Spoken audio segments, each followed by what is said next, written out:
ካም አይደለም አላልኩም። ፕሊስ እባክህን፣ ሁለት እግር አለኝ ተብሎ ሁለት ዛፍ አይወጣም። ስለዚህ በመጀመሪያ ያዝነውን እንጨርስ።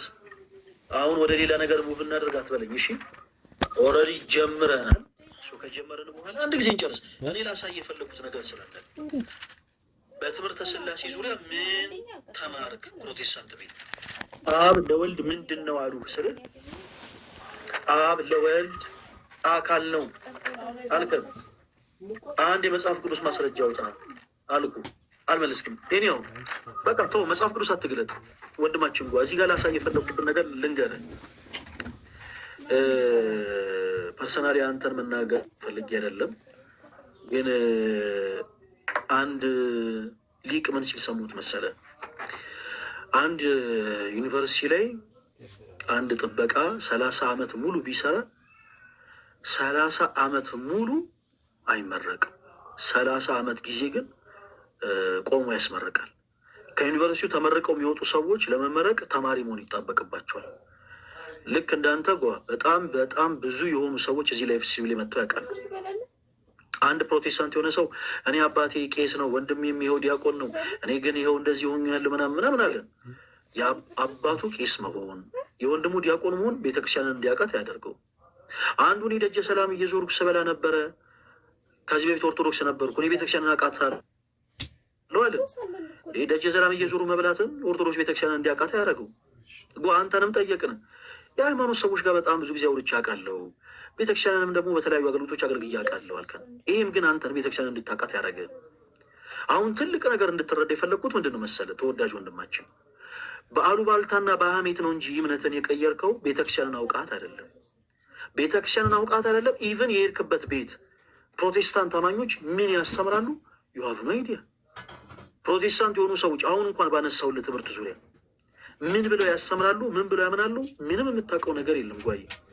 ይሄንን እንድትረዳ ፈልጌ ነው ያነሳውልህ። አንተን በእውቀት ትከሻ ለትከሻ መለካካት ፈልጌ ሳይሆን ይኸውላችሁት ምንም አያውቅም አላዋቂ ነው ብዬ ለማፌዝ ለመቀለድ ሰው ላይ ላሳልቅ በፈልጌ ሳይሆን ይሄን ሁሉ ሀሳብ ያነሳሁት ቤተ ክርስቲያንን ሳታውቃት እንደወጣ። ይቅርታ፣ ይሄ ክርስቲያናዊ ባህሪ አይደለም አካሄዱ ማለት ነው። አካሄዱ ራሱ ይሄ ራሱ ማለት እንደዚህ ምንድን መቶ ዲሳይድ አሁን ያጠፉት ማለት ያጠፋውን ልንገርህ ማለት ያጠፉትን ከክርስቲያናዊ ስነ ምግባር ወጥቼ ቆይ ከክርስቲያናዊ ስነ ምግባር ወጥቼ እዚህ ጋር አላናግራልከኝ እኮ ፈለገ ብዙ መልካም ነገር እንዳለ ስናገር ከንግግሬ ክርስቲያናዊ ስነ ምግባር አይደለም ያልከኝ ግን ወንድማችን ይሰማል። እሱ አላውራ ቆይ አዳምጠኝ። ስናገር ይሄ ክርስቲያናዊ ስነ ምግባር አይደለም ያልከው የትኛውን ቃል ነው? ደግመህ ንገረኝ። ስናገር ይሄ ክርስቲያናዊ ስነ ምግባር አይደለም ያልከውን ቃል ስናገር ከኔ ንግግር ያልኩ የትኛውን? እሱ አላውራሽ ምን ያልኩት ነው? ምንድን ነው ሳታውቅ ወጥተሃል የሚለውን ነገር የማውቀውን ነገር አስቀምጬልሃለሁ። ቅድም ምን ሳታውቅ ነው ያልኩት? ምን ሳታውቅ ነው ያልኩት? ወንድማችን አሁንም አልኩ ሌሎችም ምን ሳታውቅ ቆይ ወደ ሌላ ቦታ ምን መሰለህ እኛ የምንናገረው ነገር ሰውን የማያንስ ከሆነ ሰውን የማያንስ ከሆነ አንተም የምናወራው ነገር ሰውን የማያንስ ከሆነ ኢፌክት የለውም። ወንድማችን እባክህን አዳምጠኝ። ምን ሳታውቅ አልኩ? ከይቅርታ ጋር ልወጣ ምን ሳታውቅ አልኩ? ምን ሳታውቅ አልኩ? አየህ ወደ ሌላ ነገር ነው እየሮጥክ ያለው። ይሄ በራሱ ስህተት ነው። እሺ ምክንያት ሊኖርህ ይሄ ክርስቲያናዊ ስነ ምግባር አይደለም ስትል ምክንያት ይኖርህ። ተወዳጅ ወንድማችን እንዲህ ብለህ የተናገርከው ብለህ ደፍረህ ተናገር። አንተ ስህተት የሆነ ነገር ከተናገርክ ይሄ የተናገርከው ነገር ከአንድ እምነት አለኝ ከሚል ሰው የማይጠበቅ ከስነ ምግባር የወጣ ነው ብዬ ቃል በቃል እነግርሃለሁ። ማንቆለባበሰው ነገር የለም። እኔ ስናገር ጠበቅክና ጣልቃ ገባህ። እያወራሁ ነበር የሆነ ነገር ጣልቃ ገባና ይሄ ከስነ ምግባር ውጭ ነው አልከኝ። እሺ የትኛው ቃል ምን ያልኩትን ነው ከስነ ምግባር ውጭ ያልከው? ደግመህ ንገረኝ። ከመጀመሪያው ጀምረን ስናወራ አሁን መጀመሪያ ምን ያልኩት ቃል ነው ከስነ ምግባር ውጭ ያልከው? ከተሳሳትክ ተሳስቻለሁ። በፍጹም ወንድማችን ተሳስቼ ነው በለኝ። አዳምጠኝ። አስቸጋሪ ነው። ከስነ ምግባር ውጭ የሆነ ንግግር ተናግሬያለሁ ወይስ አልተናገርኩም? ቶሎ በል። ከተሳሳት ተሳስቻለሁ፣ ካልተሳሳት ተናግረሃል በለኝ። ተናግሬያለሁ ወይስ አልተናገርኩም? የተናገርከውን ልንገርህ እስኪ ነግርህ። በመጀመሪያ ተናግሬያለሁ ወይስ አልተናገርኩም? ወንድማችን ጓ ቀጥታ ተናግሬያለሁ። ተናግሬያለሁ። እሺ ምን ብዬ ነው የተናገርኩት? እስኪ ከስነ ምግባር ውጭ ሆነ የተናገርኩት ንግግሬቱ ነው፣ ንገረኝ። አዳምጡላችሁ። አንደኛ ሳታውቁ ወጥታችኋል ከቤተ ክርስቲያን የሚለው አካሄድ ሳናውቅ አይደለም፣ አውቀን ነው የወጣ ነው። አይተን ነው የወጣ ነው። ሁሉን ነገር እንዲቴል አይተን መርምረን ነው የወጣ ነው። በቃ እሺ ቆይ ችግር የለም። ስለ ቤተ ክርስቲያን አውቀን ነው የወጣው። ቆይ ወይ ምንም አሁን እኮ እዚህ ጋር መሳሳቴን ላርም፣ ይኸው ላስተካከል። ሁላችሁም አዳምጣችኋል። እኔ መስሎኝ ተሳስቼ ይኸው አስተካክላለሁ። አሁን አዳምጡ። እኔ መስሎኝ ተሳስቼ ወንድማችን ጓ ስለ ቤተ ክርስቲያን ሳታውቅ ነው የወጣው። እኔ እግዚአብሔር በሚያውቀው ጥላቻን ገቢ አልነበረም። እኔ ሌላ አይነት ሀሳብ አስቤ አልነበረም። በወንድሜ ፍቅር ግን በቃ እቺን ነገር አየህ ስላላወካት ነው ከቤተ ክርስቲያን የወጣኸው ብዬ እየተናገርኩ ነበር። በጣም ጥሩ። በቃ ይኸው አንተ ኦርቶዶክስ ቤተ ክርስቲያንን አውቂያት ነው የወጣኸው ብለህናል። አውቂያት ነው የወጣው ብለህናል። በጣም ጥሩ። የጀመረውን እንጨርስ። ትምህርተ ሥላሴ ላይ አብ ለወልድ አካል ነው ብለህናል። ኦርቶዶክስ ቤተ ክርስቲያን አብ ለወልድ አካል ነው ብላ ታስባለች ወይስ አታስብም? ኦርቶዶክስን አውቄ ነው የወጣው ስላልከን እንጨርሳለን ይህን ንግግራችንን። ኦኬ አንደኛውን ሳንቋጭ ወደ አንደኛው እንዳንሄድ አይ ኖ መጀመሪያ ወደ ኋላ ተመለስን። ቤተክርስቲያንን አውቃታለሁ ብለህ የለ ማወቅህን አሳየን። በትምህርተ ሥላሴ ዙሪያ ቤተክርስቲያን አብ ለወልድ ምንድን ነው ብላ ታስተምራለች? ኦርቶዶክስ ላይ ያለውን አስተምሮትና ፕሮቴስታንት ላይ ያለውን ላው እኔ አሁን ስለ ፕሮቴስታንት አልጠየቅኩም። ኦርቶዶክስ ቤተክርስቲያንን አውቃት እስከ ጣሪያዋ ተረድቻት ነው የወጣሁት ብለኛል። ካወካት ይኸው ትምህርተ ሥላሴ ላይ ጠየቁ። አብ ለወልድ ምንድን ነው ብላ ታስተምራለች ኦርቶዶክስ ቤተክርስቲያን? ቆይ አንድ ጊዜ ኮሜንቱን ላጥፎ ኮሜንት ላይ እንዳይጽፉልህ ደግሞ ምን ብላ ታስተምራለች? ቤተክርስቲያን ላይ አሁን ምን አለ መሰለህ፣ በቤተክርስቲያን በሥላሴ አስተምሮት ላይ በጣም ትልቅ የሆነ ልዩነት የለም። በፕሮቴስታንት እና እኔ ልዩነት አለ ወይስ የለም አላልኩም። መካከል ማለት ነው። እኔ ልዩነት አለ ወይስ የለም አላልኩም። አሁን ስለ ልዩነትና ስለ አንድነቱ አንድ ጊዜ እንተወው እሺ። እኔ ወንድ ቆይ እንደዚህ ነገር ላይ እንዳንገባ እሺ። ጓዬ እኔ አሁን የጠየቅኩ ኦርቶዶክስ ቤተክርስቲያን አብ ለወልድ ምንድን ነው ብላ ታስተምራለች እስከ ጣሪያ አውቃታለሁ ስላልከኝ እንዲህ ያለው እኔ እኮ ነገርኩ ያለውን ነገር እንደ ምእመን የማውቀውን ነገር ነው እኔ የማወራው። እንደ ምእመን የምታውቀውን ነገር ነው ቤተክርስቲያን እንደ ምእመን የማውቀውን እና እኔ ያጠፋሁት ነገር ካለ አንተ ታርማለህ ወይም ታስተካክላለህ። ምንም አላጠፋህም። ኦኬ መልሱ ብቻ ንገረን። አሁን እንደዛ ከሆነ እኔ በታዘብኩት ማለት ነው አብ ወልድ መንፈስ ቅዱስ ሶስቱ አንድ መሆናቸውን ሶስቱ አንድ የጠየቁት ጥያቄ አብ ወልድ መንፈስ ቅዱስ ይለያያሉ አይደለም? ቆይ አናግረኛ። እኔ አልጠየቅኩም እሱን። የጠየቁት ጥያቄ ምንድን ነው? እስኪ ደግመህ መልስ። ቤተክርስቲያንን አውቃታለሁ አልከኝ። እሺ ቤተክርስቲያንን የምታውቃት ከሆነ እሺ ይኸው የጠየቁት ጥያቄ ምንድን ነው? እስኪ ደግመህ በልልኝ። ጥያቄን ደግመህ ንገረኝ። ወልድ ለአብ ምኑ ነው አይደል ያልከኝ? አይደለም እንደዛ አይደለም ያልኩ። ቦታ አልቀያየርከው። እኔ እንደዛ ነው። አዎ በደንብ አዳምጠኝ። አብ ቤተክርስቲያንን እስከ ጣራ አውቃታለሁ፣ ቤተክርስቲያንን አውቂያት ነው የወጣሁት እንዲህ ብለህ የተሳሳተ ንግግር ተናግረሃል ስላልከኝ ይኸው አሁን ማወቅህን አለማወቅህን ልንለይ ነው። እሺ ኦርቶዶክስ ቤተክርስቲያን አብ ለወልድ ምንድን ነው ብላ ታስተምራለች። በጣም ሲምፕል። በነገራችን ላይ በቤተክርስቲያናችን በሰንበት ትምህርት ተቋማት ላይ ህፃናት የሆኑ ልጆች የሚመልሱትን መልስ ነው የጠየቁ። ህፃናት አብ ለወልድ ምንድን ነው ብላ ታስተምራለች ቤተክርስቲያን?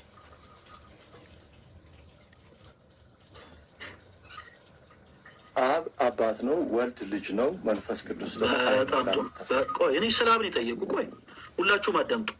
አብ ለወልድ ምንድን ነው አልከ? ተወዳጅ አባት። በጣም ጥሩ። እንደዛ ከሆነ ወልድ ደግሞ ለአብ ምንድን ነው? ልጅ ነው። በጣም ጥሩ። አብ ለመንፈስ ቅዱስ ምንድን ነው? ልክ አሁን በዚህ መንፈስ መልስ። እንደዚህ እንደመለስኩ አብ ለመንፈስ ቅዱስ ምንድን ነው ብላ ታስተምራለች ኦርቶዶክስ ቤተክርስቲያን?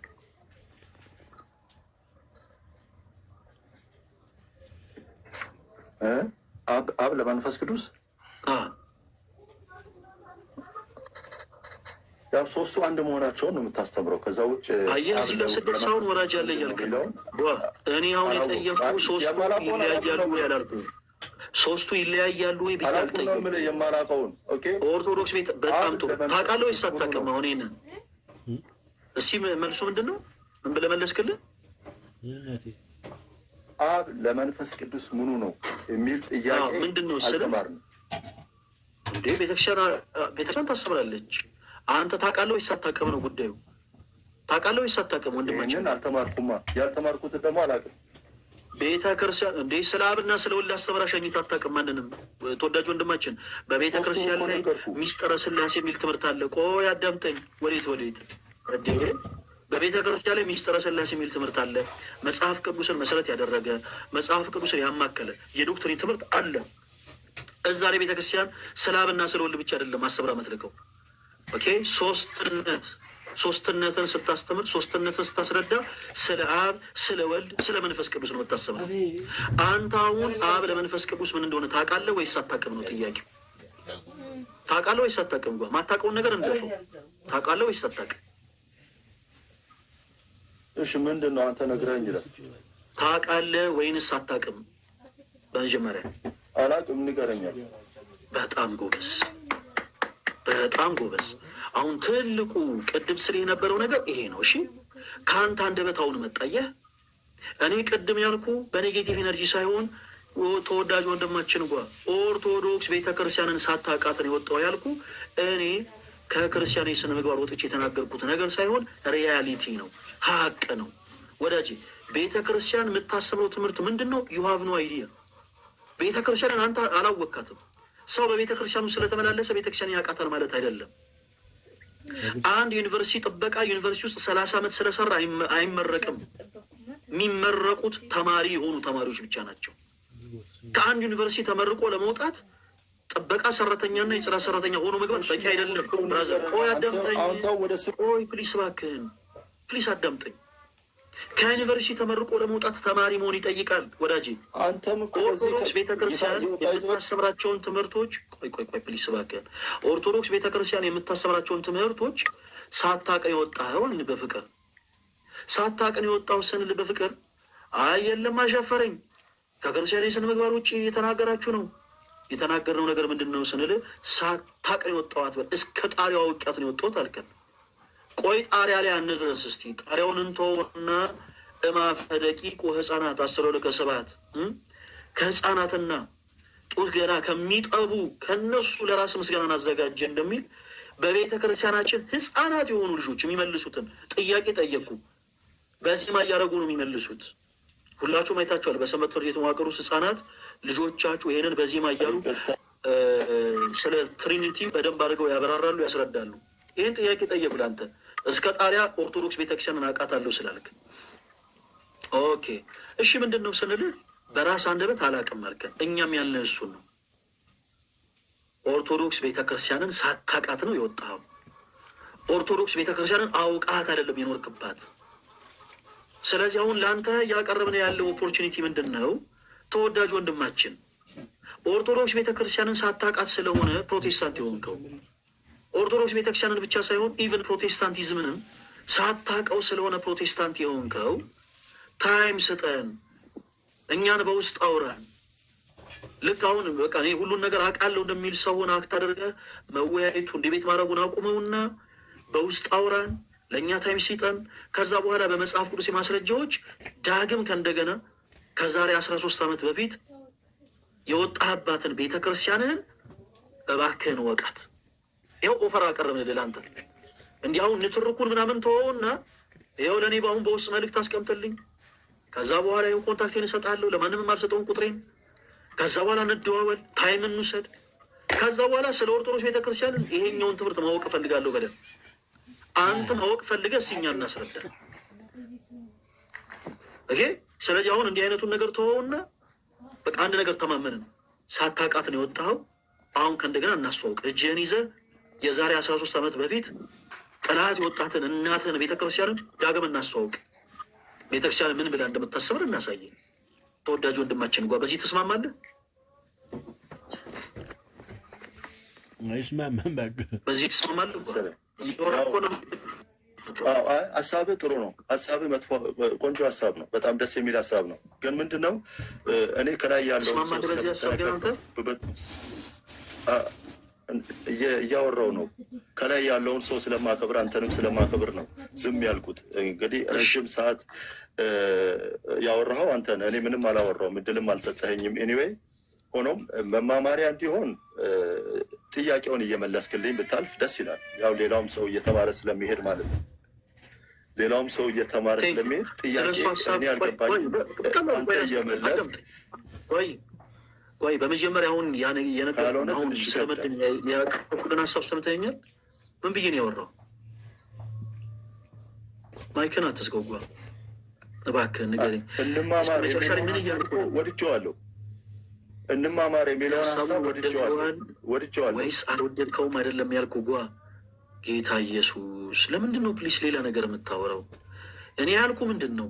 አሁን መጨረሻ ላይ ሳወራ ምን እያልኩ ነበረ?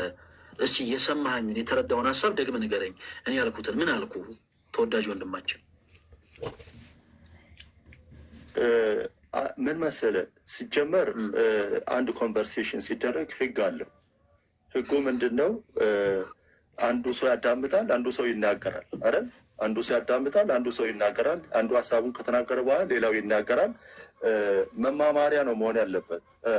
ስለዚህ ሀሳብህን ወድጄዋለሁ፣ ግን ምንድን ነው አንድን ሰው ሳታውቅ ወጥተሃል የሚለው የራስን እንደ ዲቤት ተስማምተህበታል፣ ወደኸዋል ወይንስ አልወደድከውም? አይደለም ያልኩ በጌታ ለምንድን ነው እንደዚህ አውቆ የተኛ ቢቀሰቅሱት አይሰማማሉ? ለምንድን ነው አውቀህ ሌላ ነገር የምታወራው? እኔ ያልኩ ምንድን ነው ያልኩ? እስቲ ደግመህ ንገረኝ። ምን እያልኩ ነበረ? እንዳላደመጥከኝ እርግጠኛ ስለሆንኩ ነው የጠየቅኩ። ሀሳቡ ጥሩ ነው አትበለኝ። እኔ ያልኩ ምንድን ነው ያልኩ? ደግመህ ንገረኝ ያልኩህን። እሺ አናግረኝ። አላናግርህም። ያልኩ ምንድን ነው? ሀሳቡ ጥሩ ነው ብለኸኛል። ሀሳቡ ጥሩ ነው ያልከው ምንም ሰምተህ ነው? እስኪ ያልኩህን ደግመህ ንገረኝ። እስኪ አዳምጡ። ሁላችሁም እዚህ ውስጥ ያላችሁት ሁላችሁም ስትሰሙ ስለነበር አዳምጡ። ደግመህ ንገረን እስኪ ምን እያልኩ ነበር?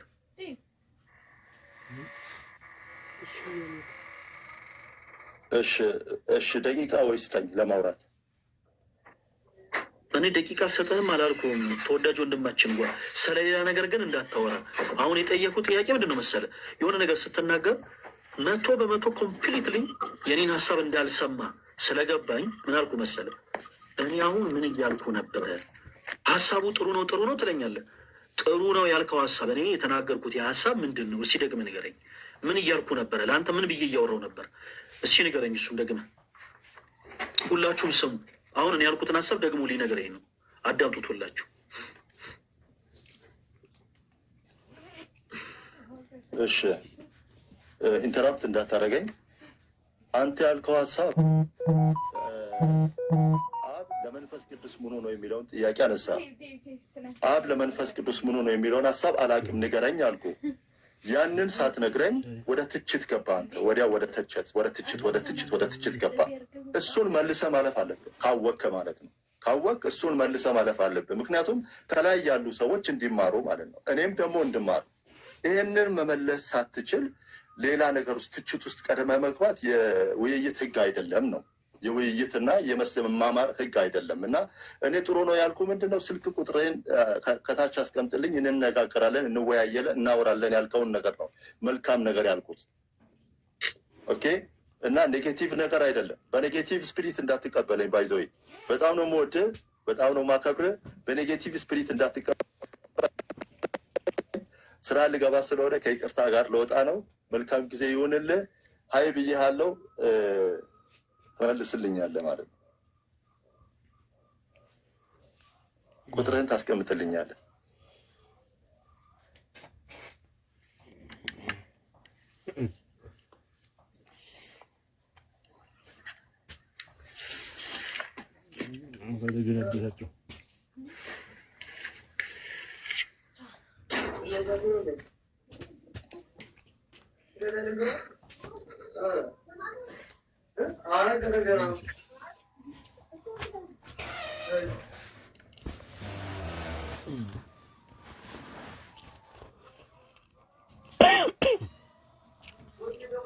ሄሎ ይሰማል?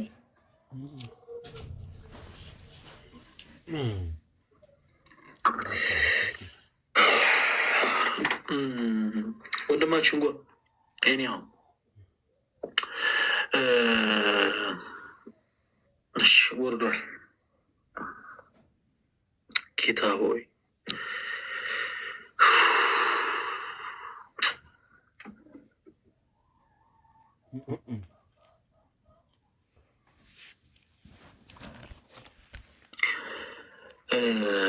እውነት ቃላቶች አጠሩኝ። ምንም ብዬ ጀመሬ ምንም ብዬ መጨረስ እንዳለብኝ። ለማንኛውም ከዚህ ቀደም ኦርቶዶክስ የነበራችሁ አሁን በክህደት መንገድ ሄዳችሁ ፕሮቴስታንት የሆናችሁት ወንድሞች 100% ነው የምላችሁ። እኔ አስፈላጊ የሆነውን ነገር ሁሉ በቃ ማውራት 100% እርግጠኛ ነው የሆነው። ሁላችሁም አዳምጦኝ። ኦርቶዶክስ ቤተክርስቲያንን አውቃችኋት አይደለም ፕሮቴስታንት የሆናችሁት። ኦርቶዶክስ ቤተክርስቲያንን አውቆ ፕሮቴስታንት የሆነ ሰው የለም። እዚሁ ሶሻል ሚዲያ ላይ አንድ ወቅት ላይ አንድ ፕሮቴስታንት የሆነ ሰው ገብቶ ምን አለ መሰላችሁ? ኦርቶዶክስን ታውቃታለህ? አዎ አውቃታለሁ አለ። እሺ ስለ ትምህርት ነው ስንለው እኔ ምን ከእናንተ ጋር እኔ አባቴ እኮ ቄስ ነው አለ። ወንድሜ እኮ አሁንም እኮ ዲያቆን እኮ ነው። በደንብ ነው እንጂ ኦርቶዶክስን ማውቃታለህ። ያን የእሱ አባት የአባቱ ቄስ መሆን የወንድሙ ዲያቆን መሆን ኦርቶዶክስን እንዳውቃት ያደረገ።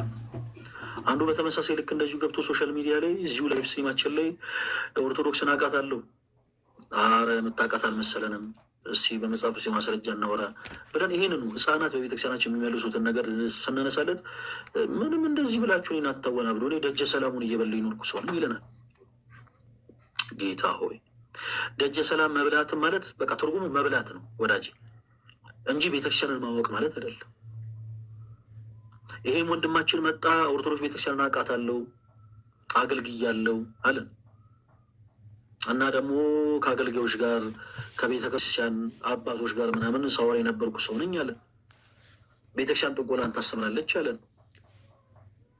ጫት ቃሚ ሲጋራ ጫስ ነበርኩኝ፣ ከዛ በኋላ ነው ፕሮቴስታንት ሲሆን የተወኩት አለን። ቤተክርስቲያን ጫት ቃሙ ሲጋራ ጭሱ ብላ ታስተምራለች ወይ? ወረጃለ ይለናል እዛ ላይ። ቤተክርስቲያን ጥቆላን ታስተምራለች? አዎ ታስተምራለች። ማስረጃ አምጣ አሉ ባልታ የሆነ ሰውዬን ጠይቄው እንደዛ ብሎ ምናምን ደጋግመን የምንነግራችሁ ለዛ ቤተክርስቲያንን ሳታቋት ነው የወጣችሁት ምንለው ለዛ። ማንም ሰው ቤተክርስቲያን ታቋት ነው የሚወጣው ማንም ሰው። ስለዚህ ባካችሁን አሁንም ከዚህ ቀደም ፕሮቴስታንት ማነው ኦርቶዶክስ የነበራችሁ ከዛ በኋላ በክህደት ዓለም ውስጥ ገብታችሁ ፕሮቴስታንት የሆናችሁት ወንድሞቻችን እባካችሁን ይሄው ኦፈር አቀረብንላችሁ ለእናንተ አሪፍ ጥሩ ዋጋ የሚያወጣ ነገር። ያ ምንድነው? ጊዜያችሁን ስጡን፣ ታይማችሁን ስጡን እና ኦርቶዶክስ ቤተክርስቲያንን ከእንደገና ወቋት። ይህንን ወንድማችን እኮ አስገብተን እኛ ማፋጠጥ ሳያቅጠን ቀርቶ አይደለም። ስለ ትምህርተ ሥላሴ ስናወራው እኛ አለማወቁን ልናሳየው ፈልገን ነው። እሱ ግን በኔጌቲቭ ኢነርጂ ተረድቶ እዛም የተለያየ ሀሳብ ይረግጣል። የተናገርኩት ሀሳብ ምንድን ነው? አልሰማኝም እኮ አሪፍ ሀሳብ ነው የተናገርከው ይለኛል። እስቲ የተናገርኩት ሀሳብ ምንድን ነው? ምንም ሌላ ነገር ነው የሚሆነው። እና እባካችሁን ፕሊዝ በቻላችሁ ታቅም ኦርቶዶክስ ቤተክርስቲያንን ሳታውቁ የወጣችሁ እህት ወንድሞቻችን ለእኛ ከእንደገና ድሉን ስጡን። በመጽሐፍ ቅዱስ የማስረጃ ከኛ ጋር ታወራላችሁ። እሺ ለአንድ ለሁለት ፕሮቴስታንቶች ብቻ ደልስጥ ርዕሳችን ኦርቶዶክስ ቤተክርስቲያን ከመጽሐፍ ቅዱስ ውጭ የምታስተምረው ትምህርት አለ ብለው ለሚያምኑ ፕሮቴስታንቶች ገብተው ይህ ትምህርታችሁ ከመጽሐፍ ቅዱስ ውጭ ነው እንዲሉ ነው። ለአንድ ለሁለት ሰው ብቻ ድል እሰጣለሁ። ከዛ በኋላ እንጨርሳለን። ተወዳጆች እንጨርሳለን። እሺ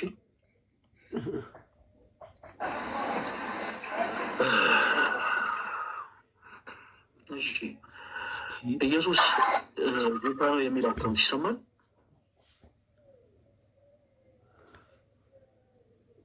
የማይክ ምልክቱን ክፈቱ። ሰላም እንዴት ናችሁ? ሰላም ለእናንተ ይሁን። እግዚአብሔር ይመስገን። ማንን ነው ስሙ? ስሜ የማነ ይማባላል። እሺ የማነ ቤተ እምነት ነው የመጣው? ከመሰረተ ክርስቶስ ቤተክርስቲያን። እሺ፣ ኦርቶዶክስ ቤተክርስቲያን ከመጽሐፍ ቅዱስ ውጭ የምታስተምራቸው ትምህርቶች የትኞቹ ትምህርቶች ናቸው? እሺ፣ ትምህርቶቹን ጥቀስልን። አሁን ስለ ኦርቶዶክስ ቤተክርስቲያን ልነቅፍ ሳይሆን ትክክለኛውን የእግዚአብሔርን ሀሳብና የእግዚአብሔርን ቃል የምንስማማበት ነገር አለና እሱም ክርስቶስ ነው። ክርስቶስን ትሰብካለች። ርዕሳችንን ሰምተዋል? የማነዬ ከይቅርታ ጋር ርዕሳችንን ሰምተዋል? ሪፖርት ስትልክ በመጀመሪያ ኦርቶዶክስ ቤተክርስቲያን ምናልባት ከመጽሐፍ ቅዱስ ውጭ የምታስተምረው ትምህርት አለ ወይ የሚለውን ነው ሀሳቡ። ርዕሳችንን ሰምተዋል ማለት ነው። ስለዚህ ከርዕሳችን ውጭ አናወራም። እሺ፣ ገንቢም አልሚም ምንም አይነት ሀሳብ ቢሆን ከርዕሳችን አንወጣም። እሺ፣ ተወዳጅ ወንድማችን ኦርቶዶክስ ቤተክርስቲያን ከመጽሐፍ ቅዱስ ውጭ የምታስተምራቸው ትምህርቶች አሉ ብለው ለሚያምኑ ፕሮቴስታንቶች እድል እየሰጠን ነው። አንድ ኦርቶዶክስ ቤተክርስቲያን ከመጽሐፍ ቅዱስ ውጭ የምታስተምረው ትምህርት አለ ብለህ ታምናለህ? የማነዬ በመጀመሪያ አክብሮቴን እገልጻለሁ። ብቻ ግን ብዙ አስተምህሮቶች አሉ። ምክንያቱም የእግዚአብሔር ቃል ሲናገር ክርስቶስን የማያስተምራችሁ ከሆነ ያ ሰው የተረገመ ይሁን፣ መላእክትም ቢሆኑ ማለት ነው። ስለዚህ የኦርቶዶክስ ቤተክርስቲያን ከመጽሐፍ ቅዱስ ውጭ ታስተምራለች ወይ የሚለው ቃል እውነት ነው፣ ታስተምራለች። አንዳንድ ከእግዚአብሔር ፍቃድ ከእግዚአብሔር ቃል ውጭ ወይ ሰዓት ለመቆጠብ ትምህርቶቹን ንገሩ። እነዚህ ትምህርቶች ከመጽሐፍ ቅዱስ ውጭ ናቸው በለን እና ትምህርቶቹን እያነሳን እናወራባቸው። አንተ ከመጽሐፍ ቅዱስ ውጭ ናቸው የምትላቸውን ትምህርቶች በአጠቃላይ ማንሳት ትችላለህ። ጥያቄው ካልገባ በተቃራኒው አንተ እኔን ጠይቀኝና እኛ ፕሮቴስታንቶች ከመጽሐፍ ቅዱስ ውጭ የምናስተምረው ትምህርት አለ ወይ ብለህ ጠይቀኝና ትምህርቶቹን አንሳ በለኝ። ትምህርቶቹን አንስቼ ያሳያለሁ እና ሰዓት ለመቆጠብ ትምህርቶቹን ንገረን። የትኞቹ ትምህርቶች ናቸው ከመጽሐፍ ቅዱስ ውጭ? ኦኬ፣ ከመጽሐፍ ቅዱስ ውጭ አንደኛው ስዕለ አድኖ ነው። ሁለተኛ ደግሞ ስለ እመቤታችን ስለ ማርያም ነው አብዛኛው ትምህርቱ እና እሱ አንዳንድ ስህተቶች ይኖራሉ ብዬ አስባለሁ፣ እኔ በግሌ ማለት ነው። ከክርስቶስ ውጭ የሆነ ስለ ስዕል ከእግዚአብሔር ቃል የወጣ ትምህርት ማለት ነው እኮ። ምን ብለን ነው የምናስተምረው ስለ ስዕል? የትኛው ትምህርት ነው ስለ ስዕል ከመጽሐፍ ቅዱስ ውጭ ነው ወይስ ኮምፕሊትሊ ስለ ስርዓት ያለን ትምህርት በአጠቃላይ ስህተት ነው እያልከ ነው? በእርግጥ የእግዚአብሔር ቃል በዘጸአት 20 ላይ ከግብፅ ምድር ያወጣችሁ እግዚአብሔር አምላካችሁ እኔ ነኝ፣ ከኔ በቀር ሌሎች አማልክት አይሆኑላችሁ፣ አትስገዱላቸውም፣ የተቀረጸውን ምስል ለአንተ አታደርግ ይላል። ስለዚህ በዚህ ጉዳይ እቃወማለሁ። ምናልባት ስዕለ አድኖ እግዚአብሔር መንፈስ ነው፣ የሚመለከውም በእውነትና በመንፈስ ነው። እግዚአብሔርን ስዕል ሰርተንለት ቀርጸንለት የምናመልከው አምላክ አይደለም፣ እሱ መንፈስ ስለሆነ። ስለዚህ በዚህ ቃል ውስጥ ደግሞ እናንተ ጋር ስናይ ስዕለ አድኖ ብላችሁ እንግዲህ ትሰግዳላችሁ ወይም ያንን ስዕለ አድኖ ያድኑናል ይሰሙናል ብላችሁም ስለምታስቡ ያንን ነገር እንቃወማለን እኛም፣ ምክንያቱም እግዚአብሔር መንፈስ ስለሆነ ማለት ነው። ከዚህ አንጻር እንዴት ታየዋለሽ? ወደ መጽሐፍ ቅዱስ ማስረጃዎች ገብተን እናወራ አይደለም ይሻላል? እሺ፣ በጣም ጥሩ። በመጀመሪያ ስዕላት መጽሐፍ ቅዱሴ ናቸው ወይንስ አይደሉም? ምን ብለህ ነው የምታምነው? ስዕላት መጽሐፍ ቅዱሴ ናቸው ወይንስ አይደሉም ብለህ ነው የምታምነው? ስዕላት መጽሐፍ ቅዱሳዊ አይደሉም፣ ምክንያቱም እግዚአብሔር መንፈስ ነው። እግዚአብሔር ያየው ማንም እንኳን የለም። ቆይ አሁን እኔ እግዚአብሔር መንፈስ አይደለም ብዬ አይደለም የጠየኩህ። እሺ፣ ስዕላት መጽሐፍ ቅዱሳዊ ናቸው ወይንስ አይደሉም ስንል አይደሉም ብለህናል። እንዳልሆኑ የሚናገር አንድ መጽሐፍ ቅዱስ። በእርግጥ አሁን ትንሽ ስራ ላይ ስለሆንኩኝ ዘጸአት 20 ላይ ይናገራል። እሺ፣ ዘጸአት 20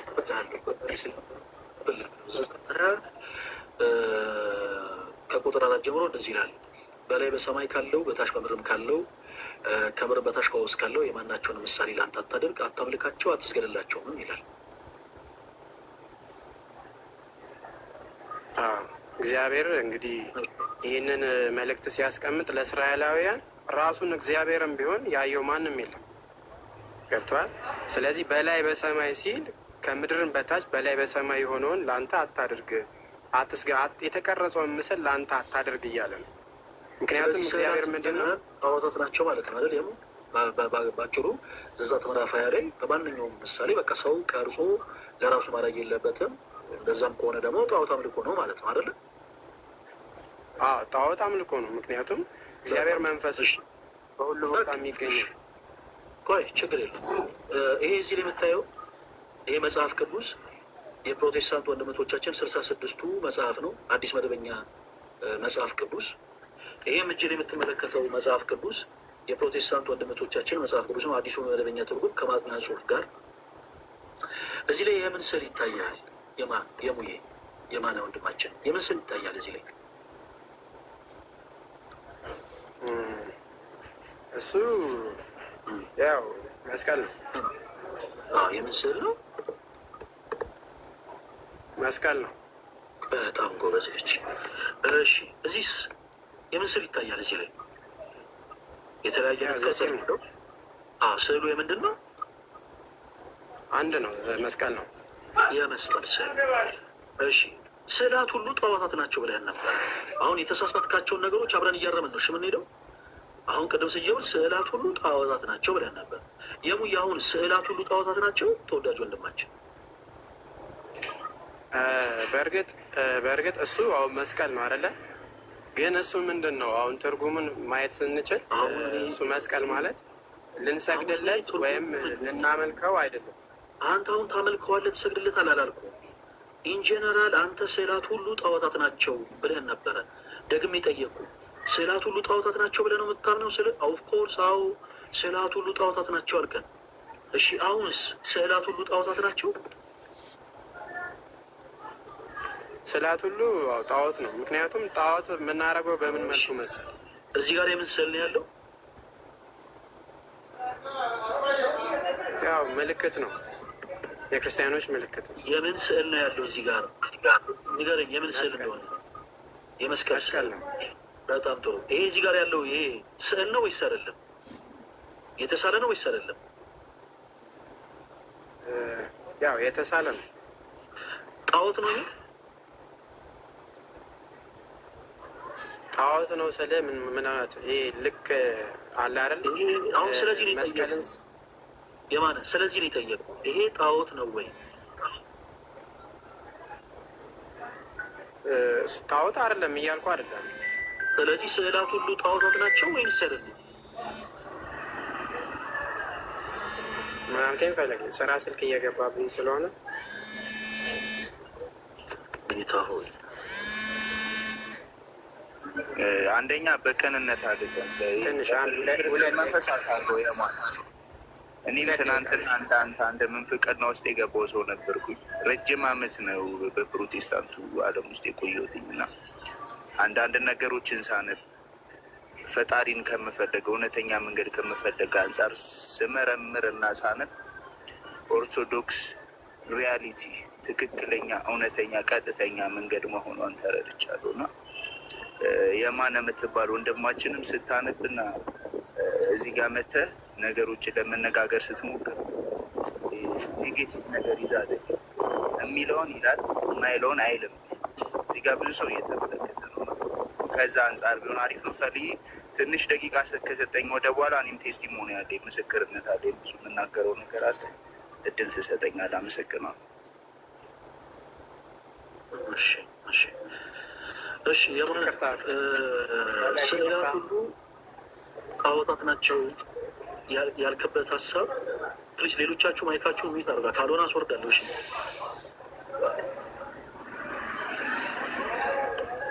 የማን እሱኛው አንተ ነው እየወረ ያለው ያሳየኸኝ? አዎ ይሰማል። ትንሽ የስራ ስልክ ስለገባብኝ ነው። እሱኛው ያሳየኸኝ አንድ ነገር የክርስቲያኖች ምልክት ነው እንጂ አንሰግድለትም እያልኩ ነው። አንሰግድለትም ሰግድለታለሁ ወይ ብዬ አይደለም የጠየቁ።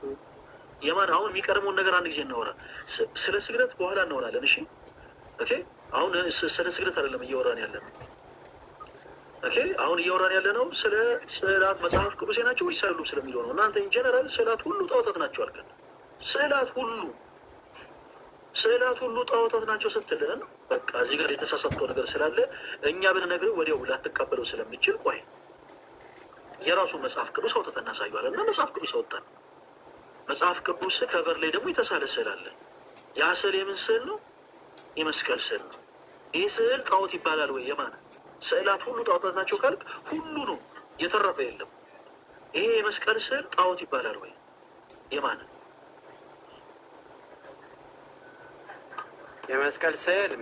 እኔ እያልኩ አይደለም ጣዖት ነው እያልኩ አይደለም። ነገር ግን ስለዚህ ሁሉ ጣዖት ነው አይባልም ማለት ይህም ብቻ አንድ ጊዜ እንተማመንና እባክህ ወደፊት እንገባ። ሁሉ ስዕላት ሁሉ ጣዖታት ናቸው አይባልም ማለት ጣዖታት ናቸው እኮ አይባልም። ግን ምን አለ መሰለህ አንድ ነገር ልንገርህ። እሱን ሀሳብ ሊታረሙን የፈለጉት ቆይ ወደፊት ልንቀጥል ነው። እሱን ተው በቃ። እኔ አሁን የፈለጉት ይሄንን አማርኛን ብቻ እንድታስተካክል ነው። ስዕላት ሁሉ ጣዖታት ናቸው የሚባል ነገር የለም። ስዕላት ሁሉ ጣዖታት ናቸው አይባልም። እሱን ብቻ ነው እንድታስተካክል የፈለጉት። ኦኬ ወደ መጽሐፍ ቅዱሱ ክፍል እንመለስ።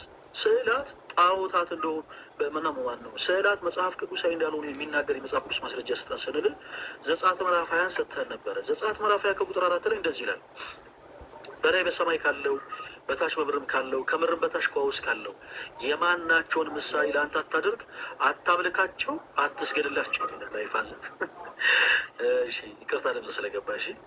እና በደንብ አዳምጠኝ ክፍሉን። በላይ በሰማይ ካለው በታች በምድርም ካለው ከምድርም በታች ከውስጥ ካለው የማናቸውንም ምሳሌ ለአንተ አታድርግ፣ አታምልካቸው፣ አትስገድላቸው ይላል።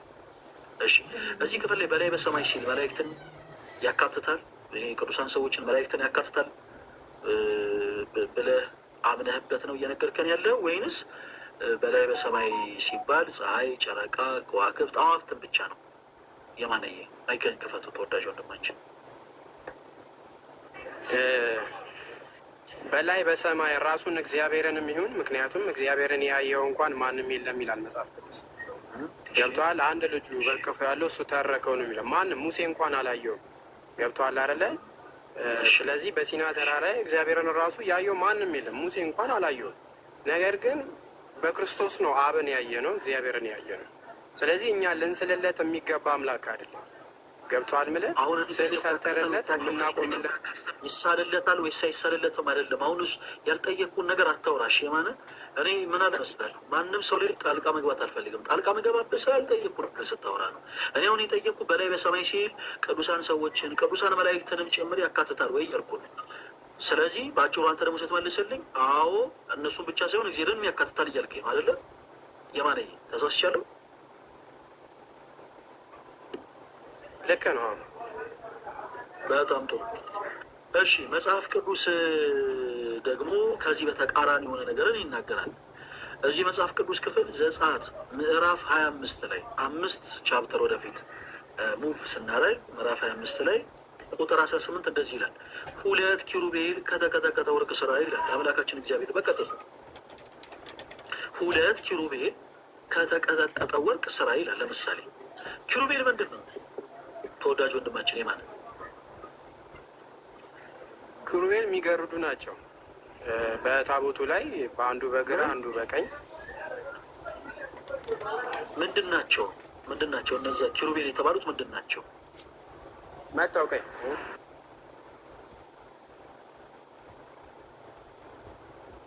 ኪሩቤል መላእክቶች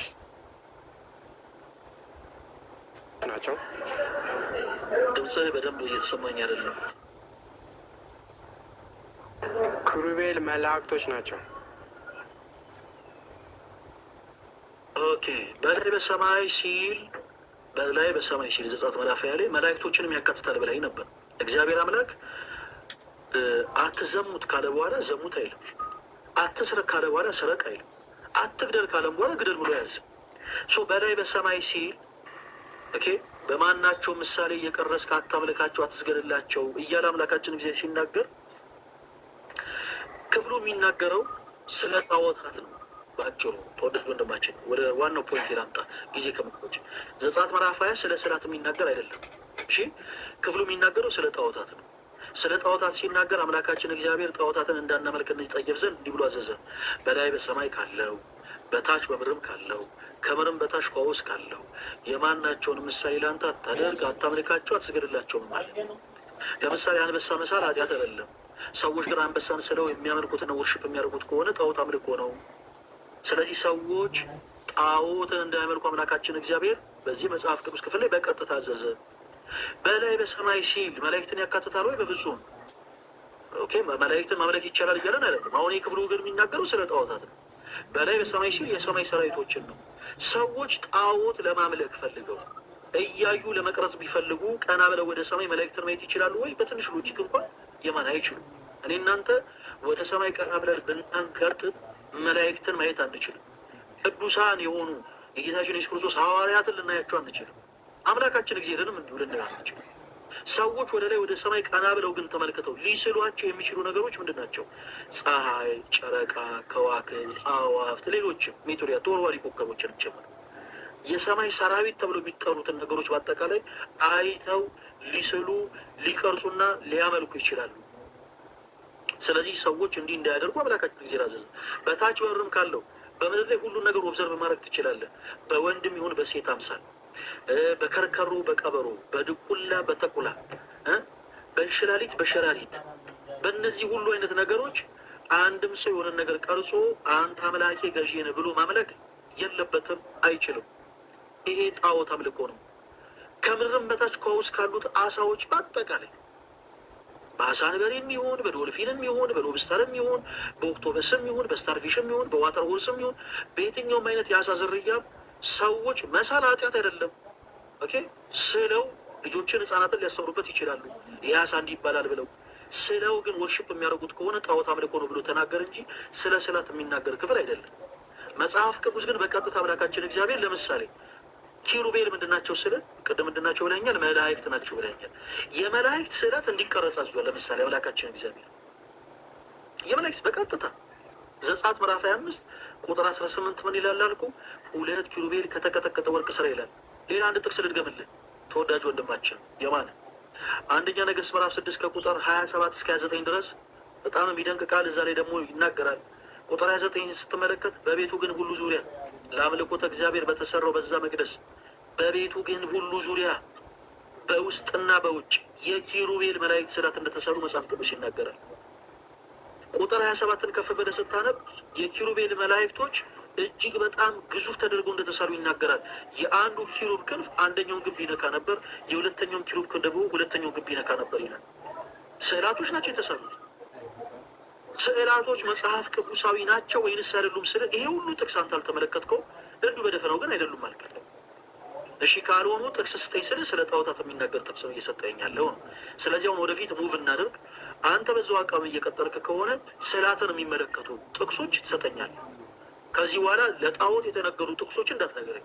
ምክንያቱም እኛ ጣዖትን ማምለክ ይቻላል ወይስ አይቻልም አይደለም ብለን ያወራነው። ስዕላት ጣዖታት እንዳልሆኑ ተማምነናል።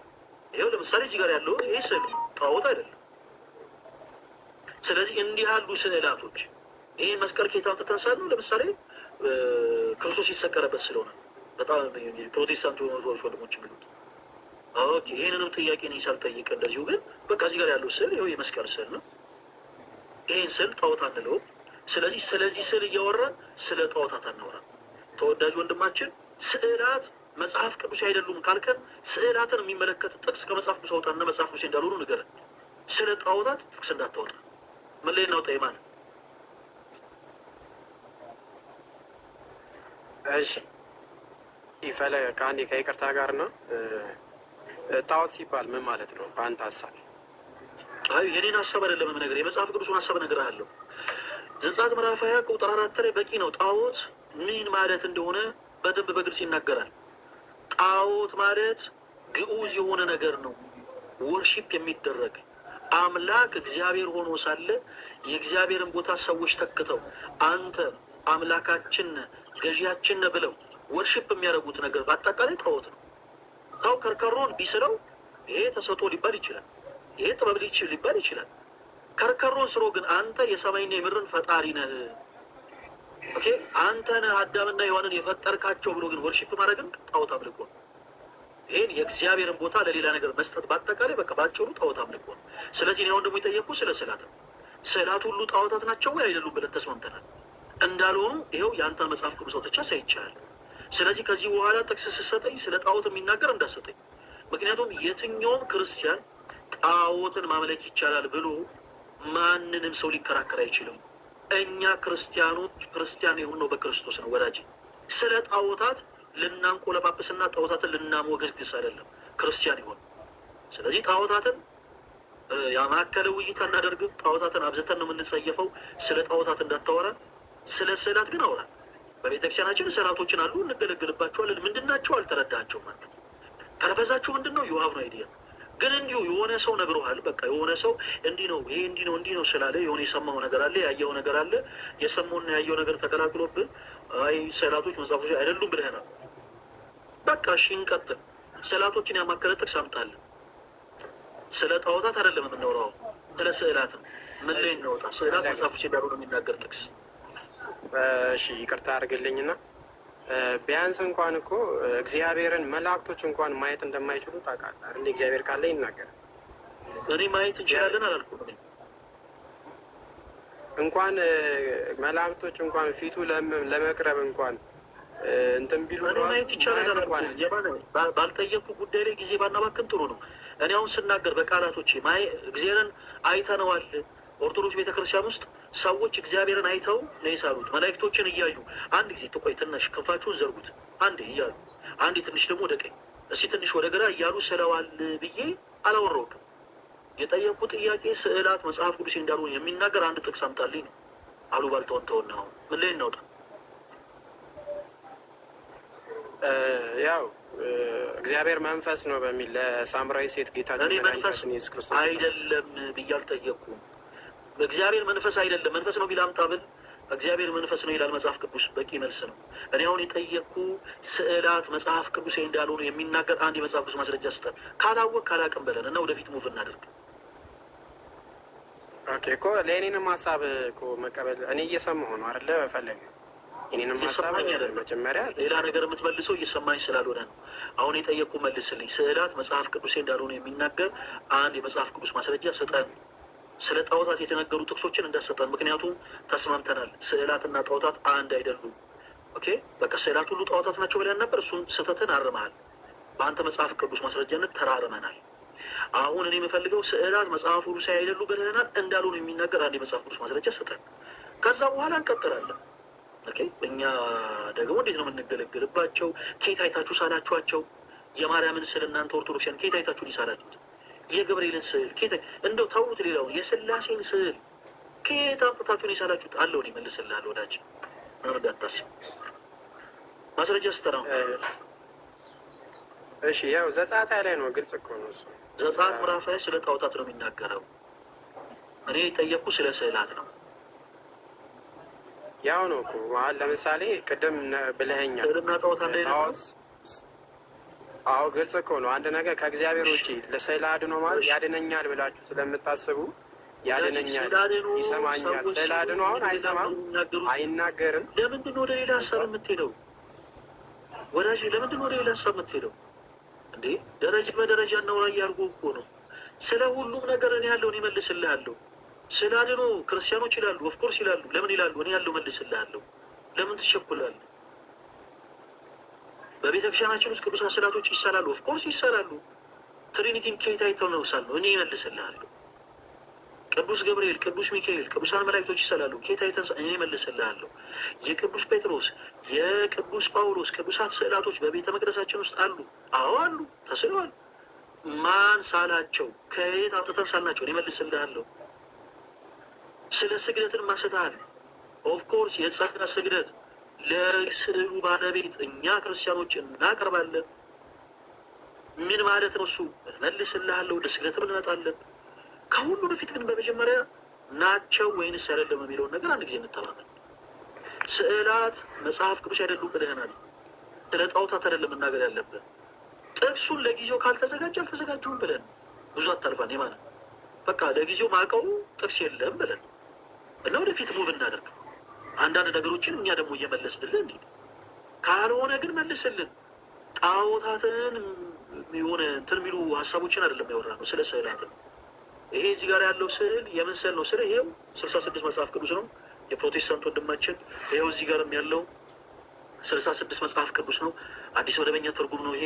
ይህም ደግሞ አዲስ መደበኛ ትርጉም ከማጥኛ ጽሑፍ ጋር ነው። ሁለቱም እዚህ ጋር የምታዩት ስዕላቶች አሉ፣ ላያቸው የተለያየ ቅርጽ ያላቸው ይህ ስዕላቶች አሉ። እነዚህ ስዕላቶች ጣዖታት ናቸው ወይ ስንለው አይደሉም ብሎናል። ለኦርቶዶክስ ቤተክርስቲያን ሲሆን ነው፣ ለፕሮቴስታንት ሲሆን አይደለም የሚባል ነገር የለም ወዳጅ እኮ ፈለገ። ይኸው ኢንጂነር ጠየቅን። ስዕላቶች ሁሉ አታዳምጠኝ። አሁንም ጣልቃ እየገባ ነው። መልስልኝ ጥያቄ፣ የአንተን ሀሳብ ጥያቄ መልስልኝ። በቃ እኔ ሀሳቤን አልጨርስም። ጥያቄ መልስልኝ። ጣዖት ማለት ሌላው ጥያቄ መልስልኝ። ያድነኛል፣ ይናገረኛል። ጥያቄ መልስልኝ። መሌላው ታናላብብ። በቃ እሱን ተው። አሁን የማነ መሌላው ታናላብብ። ስዕላት መጽሐፍ ቅዱስ እንዳልሆኑ ስለ ጣዖታት አይደለም የጠየቁ። ስዕላት መጽሐፍ ቅዱስ እንዳልሆኑ የሚናገር አንድ የመጽሐፍ ቅዱስ ማስረጃ ስጠኝ። መሌላው ታናላብብ። ጥቅስ ስጠን። ያው በሰማይ ሆነ በምድር የተቀረጸውን ምስል ለአንተ አታድርግ የሚለውን ዘጸአት ላይ እሱ የሚናገረው አታምልክ ይላል። አታምልክ ይላል። ስለዚህ ስለ ጣዖት ነው የሚናገረው። በቃ እኔ ስለ ጣዖት አልጠየቅኩም። እኔ ጠየቅኩ ስለ ስዕላት ነው። አታምልክ እያለ ነው። የተቀረጸውን ምስል የማናቸውንም ምስል ይላል። የማናቸውንም ምስል ማስረጃ አለ ወይስ የለም? የማን ካለ ጥቅስ ስጥ። በቃ ካለ አለ ወይስ የለም? ከሌለ የለም ይባል። አንድ ጊዜ ነገር ፈለገ ቅድም እኮ እያወራኝ ያለው ጣዖት ማለት ነው ስልህ እኮ አለ ወይንስ የለም? አለ ወይስ የለም ጥቅስ? ያው ነገር እኮ እኔ የምሰጥህ ቃል ዘጸአት ላይ ነው። ጥቅስ አለ ወይንስ የለህም? ምን የምን መሽኮርመም ነው? አለኝ ወይ የለኝም በል። ጥቅስ አለ ወይስ የለም? የማን እሺ ይኸው ነገርኩህ እኮ ዘጸአት ላይ ያለውን ሀሳብ ነው የገለጽኩት። ከዘጸአት 20 ምዕራፍ 20 ውጭ ጥቅስ አለ ወይስ የለም እኮ? ይኸውልህ ጣዖት ማለት ምን ማለት ነው? ጥቅስ አለ ወይንስ የለም? የማን የጠየቁ መልስልኝ። ምንድን ነው እንደ እንትን የምትሽኮረመመው? ከዘጸአት ምዕራፍ 20 ውጭ የምታውቀው ጥቅስ አለ ወይንስ የለም? የምታውቀውን አውቃለሁ አለ ይበል። ለጊዜው ካልተዘጋጀ አያላቅም። አሁን ለጊዜው ከዛ ውጭ ጥቅስ የለኝም በለኝ። ጥቅስ አለ ወይስ የለም? ሌላ እሺ አሁን ለጊዜ የለኝም።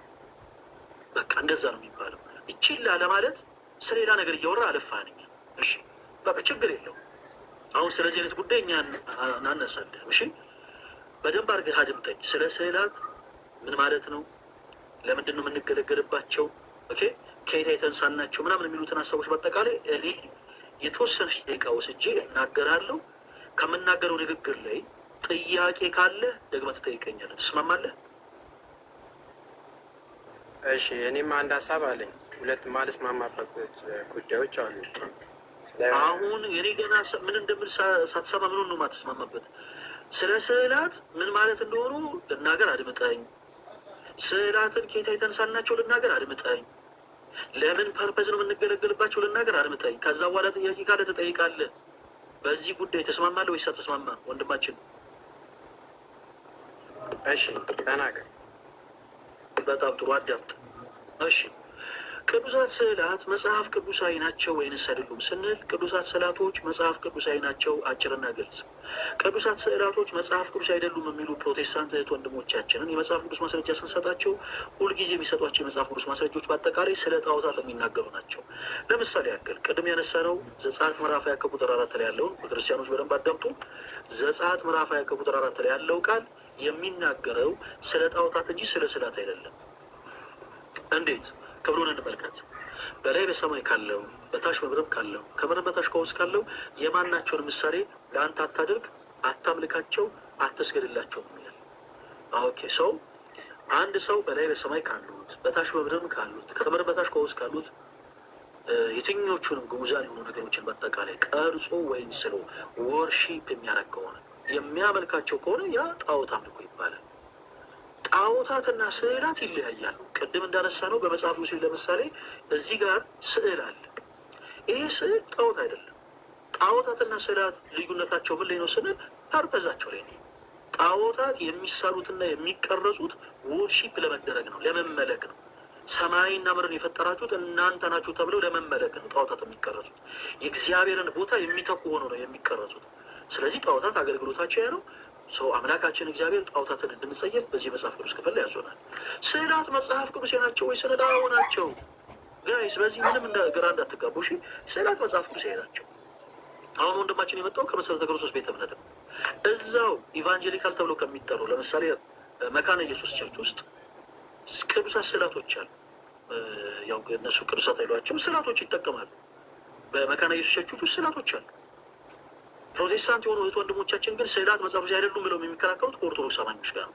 ግን ይኸው እንዲህ አይነት ነገሮችን ቆይተውና ወደኛ ትምህርት እንግባ። ስዕላት መጽሐፍ ቅዱሳዊ ናቸው ወይ ስንል አዎ ናቸው።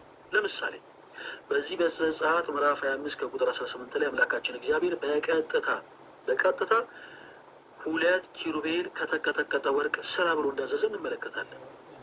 ስለዚህ በዚህ እንኳን የመጽሐፍ ቅዱስ ክፍል መነሻነት ስዕላትና ጣዖታት የተለያዩ ነገሮች እንደሆኑ ማወቅ መረዳት እንችላለን። ጣዖታት ማለት ፐርፐዛቸው እግዚአብሔርን ተክተው ሊመለኩ ወርሺፕ ሊደረጉ የሚሰሩ ግዑዛን የሆኑ ነገሮች ናቸው። ኦኬ፣ ስዕላትስ አገልግሎታቸው ምንድን ነው ስንል በኋላ ላይ እንመጣበታለን፣ እናየዋለን። በመጀመሪያ ግን ናቸው ወይንስ አይደለም? መጽሐፍ ቅዱስ ናቸው ወይንስ አይደሉም? ናቸው። እግዚአብሔር አምላካችንም አዞ መጽሐፍ ቅዱስ የማይሆን ነገር የለም። ዘጸአት ምዕራፍ 25 ቁጥር 18 ላይ በቀጥታ 2 ኪሩቤል ከተቀጠቀጠ ወርቅ ስራ ይላል። ሌላ ጥቅስ ያዙ ፕሮቴስታንቶች፣ እዚህ ውስጥ ያላችሁ ፕሮቴስታንቶች ሌላ ጥቅስ ያዙ። ሁላችሁ በደንብ ተከታተሉ። አንደኛ ነገሥት ምዕራፍ 6 ቁጥር 29 አንደኛ ነገሥት ምዕራፍ 6 ቁጥር 29 ላይ እንደዚህ ይላል፣ በቤቱ ግንብ ሁሉ ዙሪያ በውስጥና በውጭ የኪሩቤል መላእክት ስዕላት እንዲሳሉ እንዳዘዘ አምላካችን እግዚአብሔር በዚህ መጽሐፍ ውስጥ ክፍል ላይ ይናገራል። የኪሩቤል መላእክት ስዕላት በውስጥና በውጭ ለአምልኮተ እግዚአብሔር በተሰራ መቅደስ በውጭና በውስጥ እንደተሳሉ ይናገራል። አምላካችን እግዚአብሔር አዞት መጽሐፍ ቅዱስ የማይሆን ነገር የለም። ቁጥር 27ን ከፍ ስትሉ የኪሩቤል ስዕላት እጅግ በጣም ግዙፍ ተደርገው እንደተሳሉ ይናገራል። ስዕላቶቻቸው እጅግ በጣም ግዙፍ ተደርገው የአንዱ ኪሩብ ክንፍ ይላል ቁጥር 27 አንደኛውን ግንብ ይነካ ነበር፣ የሁለተኛውን ኪሩብ ክፍል ደግሞ ሁለተኛውን ግንብ ይነካ ነበር ይላል። ኦኬ፣ እኛ ክርስቲያኖች ቅዱሳት ስዕላቶችን ምንስላቸው ከየት አይተን? የትሪኒቲ ስዕል አለ በቤተ መቅደስ ውስጥ። ክርስቲያኖች አስባችሁ ታውቃላችሁ? የስላሴ ስዕል እኮ አለ በቤተ መቅደስ ውስጥ። ስላሴን ከየት አይተን ሳለ? የቅዱስ ሚካኤል ስዕል አለ። ቅዱስ ሚካኤልን ማን አይቶ ሳለው? የቅዱስ ገብርኤል ስዕል አለ። ቅዱስ ገብርኤልን ማን አይቶ ሳለው? እኛ እኮ ሐዋርያው ቅዱስ ታሞስ ስለነዋል እኮ በቤተ መቅደስ አለ ስዕሉ። ሐዋርያው ቅዱስ ቶማስን ከየት አይተን ሳል ነው? ከየትም አይተን አልሳል። በደንብ አዳምጡ። ለምሳሌ ዘጸአት ምዕራፍ 25 ላይ አምላካችን እግዚአብሔር 2 ኪሩቤል ከተቀጠቀጠ ወርቅ እንዲሰራ ሲያዝ 2 ኪሩቤል ተቀጥቅጦ የተሰራበትን ወቅትና ጊዜ ስትመለከቱ የቀረጸው ሰው ኪሩቤል መላእክት ተገልጠውለት እያያቸው ሳለ የሚል ሀሳብ የለም።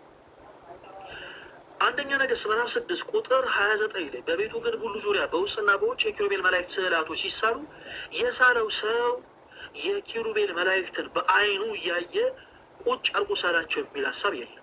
ይህን ሁሉ ነገር ሳያውቁ ነው አንዳንድ ፕሮቴስታንቶች ከየት አይታችሁን የሳላችሁት የሚሉ። መጽሐፍ ቅዱስ ላይ ሳያይ የሳለ እንዳለ እኮ ይቀመጣል፣ አለ እኮ ተጽፏል። የኪሩቤል መላእክትን አይቶ አይደለም የሳላቸው። ይልቁኑ ስዕላት ገላጮች ናቸው። አሁን አስምሩበት። ኦኬ፣ ቅዱሳት ስዕላቶች ገላጮች ናቸው። ማንም አይቶ ሳላቸው የሚባል አይነት እንትን ውስጥ ግብግብ ውስጥ አይደለም እየገባን ያለ ነው። ገላጮች ናቸው። ለምሳሌ የኪሩቤል መላእክትን የሳለው ሰው ገላጮች ስዕላቶች ገላጮች ስለሆኑ ገላጭ አድርጎ ነው የተጠቀመባቸው። ኪሩቤል በአንበሳ ምስል፣ በላም ምስል፣ በንስር ምስል እና በሰም ምስል ያሉ መላእክቶች ስለሆኑ ያንን ኤክስፕረስ በሚያደርግ መልኩ በስዕላዊ ቋንቋ ገላጭ አድርጎ አስቀመጣቸው እንጂ ኪሩቤል መላእክቶች ተገልጠውለት እያየ ሳሬ የሚል ሀሳብ የለም መጽሐፍ ቅዱስ። ስዕላት ምንድን ናቸው ስንል ገላጮች ናቸው። ቅድስት ቤተክርስቲያናችን በሁሉም ቋንቋ ወንጌልን የምትሰብክ ቤት ስለሆነች በስዕላዊ ቋንቋም ጭምር ወንጌልን ትሰብካለች። ቋንቋ በሶስት ይከፈላል። አንደኛው ቋንቋ ሊትራል ላንጉዌጅ ነው። አሁን ይሄ ቃል በቃል የምንነጋገረው ቋንቋ። ሁለተኛው ቋንቋ የምልክት ቋንቋ ነው። ቤተክርስቲያናችን በሊትራል በሆነ መልኩ ወንጌልን ትሰብካለች። አሁን እኔ ለምሳሌ በማደርገው መልኩ። ሁለተኛ ደግሞ በምልክት ቋንቋ ወንጌልን ትሰብካለች። ባሳለፍነው የመስቀል በዓል የምታስታውሱ ከነበረ ወደ 9500 የሰንበት ትምህርት ቤት ተማሪዎች አሁን በዚህ በ2018 ማለት ነው ወደ 9500 የሚጠጉ የሰንበት ትምህርት ቤት ተማሪዎች ነጭ ለብሰው እግዚአብሔርን በዝማሬ ሲያመሰግኑት ነበረ። ለምንድን ነው ነጭ የለበሰው? 9500 ሆነው ከተሰለፉ አይቀር ለምን ሬንጀር ለብሶ አላለፉ? ወዳጄ ብዛትን የማሳየት ዓላማ አይደለም ያለን። አያችሁ፣ ቤተ ክርስቲያን በምልክት ወንጌልን ሰብካለች። ነጭ የለበሱት እኛም ነጭ ለብሰን የተገኘ ነው ክርስቶስ ከድቅድቅ ጨለማ ወደሚደነቀው ብርሃን እንዳሸጋገረን እየሰበክን ስንዘምር እናሸበሽባለን። እኛ ቤተ ክርስቲያን ውስጥ ካያችሁ እግዚአብሔር ሲመሰገን ሰይጣን የጨፈረ የለም። አስረሽ ምቹ የለም፣ ዳሌ ማወዛወዝ የለም፣ እኒቅሽኒካ የለም። ከመሬት ተነስቶ ሰማይ ነቅቶ መሬት መፍረጥ የለም። እናሸበሽባለን። ከዛ ስናጨበጭባለን። ስናጨበጭብ ሸዋ ሸዋ ሸዋ የሚል ድምፅ እንዲወጣልን ፈልገን አይደለም። ቤተ ክርስቲያን በምልክት የምትሰብክ ቤት ስለሆነች ነው። ስናሸበሽብ ጌታችን አምላካችን መድኃኒታችን ኢየሱስ ክርስቶስ አባ ሕርያቆስ በቅዳሴው የሚፈራ ግሩም ነው፣ በእኛ ዘንድ ግን ትሑት ነው ይለዋል። ይህ የሚፈራ ግሩም የሆነ አምላክ ኃያል የሆነ አምላክ በእኛ ዘንድ ግን ትሑት ሆኖ ከሊጦስጥራ አደባባይ እስከ ቀራንዮ ድረስ ሕማምን እንደተቀበለ ጸሐፍት ፈሪሳውያን ወዲህ ወዲያ እያደረጉ እንዳንገላቱት እያሰብን እናሸበሽባለን። አያችሁ፣ በዝማሬያችን እንኳን ሳይቀር ከሕመሙ ጋር እንተባበራለን። እኛ የምንጨፍርበት ዝማሬ የለም። እኒቅሽኒካ የምንልበት ዝማሬ የለም። ዳሌ የምናወዛውዝበት ዝማሬ የለም። ከዛ ደግሞ ካሸበሸብን በኋላ እናጨበጨባለን። ለምን? ክርስቶስ በጥፊ መጽፋቱን እያሰብን ቅዱሳን መላእክት በፊቱ ቆሞ የሚንቀጠቀጡለት የሚርዱለት ኃያል አምላክ በእኛ እጅ በጥፊ መጸፋቱን እያሰብን ከሕማሙ ጋር እየተባበርን በዝማሬያችን እናሸበሽባለን፣ እናጨበጭባለን። ቤተ ክርስቲያናችን ባሕረ ጠበባነች ነች ክርስቲያኖች። ለዛ ነው በምልክትም ጭምር ትሰብካለች የምንለው። በቤተ ክርስቲያናችን ጉልላት ላይ መስቀል በጉልላቱ አናት ላይ ትከላል። ለምን? ትምክታችን ስለሆነ ጸብ የተገደለበት ሞት የተሸነፈበት ትምክህት ስለሆነ የክርስቶስ ኢየሱስ የማዳን ስራ የተሰራበት ስለሆነ ያንን መስቀል በጉልላት ላይ እናደርጓለን። ቤተ ክርስቲያናችን በምልክት ትሰብካለች ምንለው ለዚህ ነው። ሶስተኛ፣ በሰላይ ቋንቋ ወንጌል ይሰበካል። በሰላይ ቋንቋ ሁላችሁም አዳምጡ። ስዕላት ምንድናቸው ብለናል ቅድም? ገላጮች ናቸው። ሥላሴን ሰዎች አይተው ሳሉ የሚል ትምህርት የለንም። ቅዱሳን መላእክትን ሰዎች አይተው ሳሉ የሚል ትምህርት የለንም። ሐዋርያትን፣ ደጋግ የሆኑ ነቢያትን፣ ጻድቃንን፣ ቅዱሳን ሰማዕታትን ሰዎች እያዩ ሳሏቸው የሚል ትምህርት የለንም። ይልቁኑ ግን ገላጮች ናቸው። ለምሳሌ በቤተ ክርስቲያናችን ውስጥ ጌታችን ኢየሱስ ክርስቶስ ልክ በማቴዎስ ወንጌል እንደተነገረ በቤተልሔም ግርግም እንደተወለደ ገላጭ በሆነ መልኩ ቅዱስ ቤተክርስቲያናችን ስዕላት ታስቀምጣለች። ሀሳቡ ከየት ነው የወጣው? ከመጽሐፍ ቅዱስ። ስዕላት ቋንቋዎች ናቸው ብለናቸዋል። በመጽሐፍ ቅዱስ ላይ ክርስቶስ በቤተልሔም ግርግም መወለዱን መጽሐፍ ቅዱስ ያበስራል። ያንን የመጽሐፍ ቅዱስን ሀሳብ ቅዱስ ቤተክርስቲያናችን ስለ የሆነ ገላጭነት ታስቀምጣለች። ከስዕሉ ስር ገላጭ ስለሆነ ይቀመጣል። እንደ የፎቶግራፍ አገልግሎት አይደለም እንገለገልባቸው። ይኸውላችሁ ይሄ ኢየሱስ ነበር። ይኸው በልጅነቱ አያችሁ። ይኸው እናቱ ማርያም ደግሞ ስትችል ነበር የምትመስለው ወይ ግሩ ምናምን አይደለም የምንለው። ገላጮች ናቸው። ከስዕሉ ስር ይቀመጣል። ጌታችን ኢየሱስ ክርስቶስ በቤተልሔም ግርግም እንደተወለደ እንላለን። እዚህ ሁሉ ነገር ውስጥ ከመግባታችን በፊት አንድ ነገር አስምሩበት። ወንድማችን የማነም አንተም ጭምር ሌሎችም ፕሮቴስታንቶች አንድ ነገር አስተውሉ። አንድ መስማት የማይችል ሰው ማየት የሚችል ሰው ብቻ ወደ ፕሮቴስታንት አዳራሽ ብትወስዱት በማየት ብቻ ኦብዘርቭ በማድረግ ብቻ ሊረዳ የሚችለው የክርስቶስ ኢየሱስ ወንጌል ምንድን ነው? ራሳችሁን ጠይቁት ፕሮቴስታንቶች። አንድ መስማት የማይችልን ሰው ወደ ፕሮቴስታንት አዳራሽ ብትወስዱት ስሪፒስ የለበሰ ጨርቅ የያዘ ማይክ የያዘ ሰው እጆቹን የሆኑ ሰዎች ላይ እየጫነ ሲጥላቸው መሬት ላይ ሲያንከባልላቸው ሊመለከት ይችላል። ሕይወት ሆኖ ግን የክርስቶስን ወንጌል የሚሰብክለት አንዳቸው ነገር አያገኝ። የሆኑ ሰዎች መሬት ላይ ሲንከባልሉ ሊመለከት ይችላል። የሆኑ ሰዎች ደግሞ ለራሳቸው አምልኮ ብለው የተለያየ የብሔር ብሔረሰቦችን ጭፈራ ሲጨፍሩ ሊመለከት ይችላል። ፕሮቴስታንት ቸርች ውስጥ ሁለተኛ ሲጨፍሩ ሊመለከት ይችላል። ይሄ ሰው ጭፈራ ቦታ ሄዶ ያየውን ጭፈራና ቸርች ውስጥ የሚጨፈረውን ጭራ ከምንም ለይቶ ሊመለከቱ አይችልም። መጽሐፍ ቅዱስን ያማከለ በአይኑ ኦብዘርቭ እያደረገ እያየ ሊመለከት የሚችል ሊሰበክለት የሚችል አንድም ነገር የለም።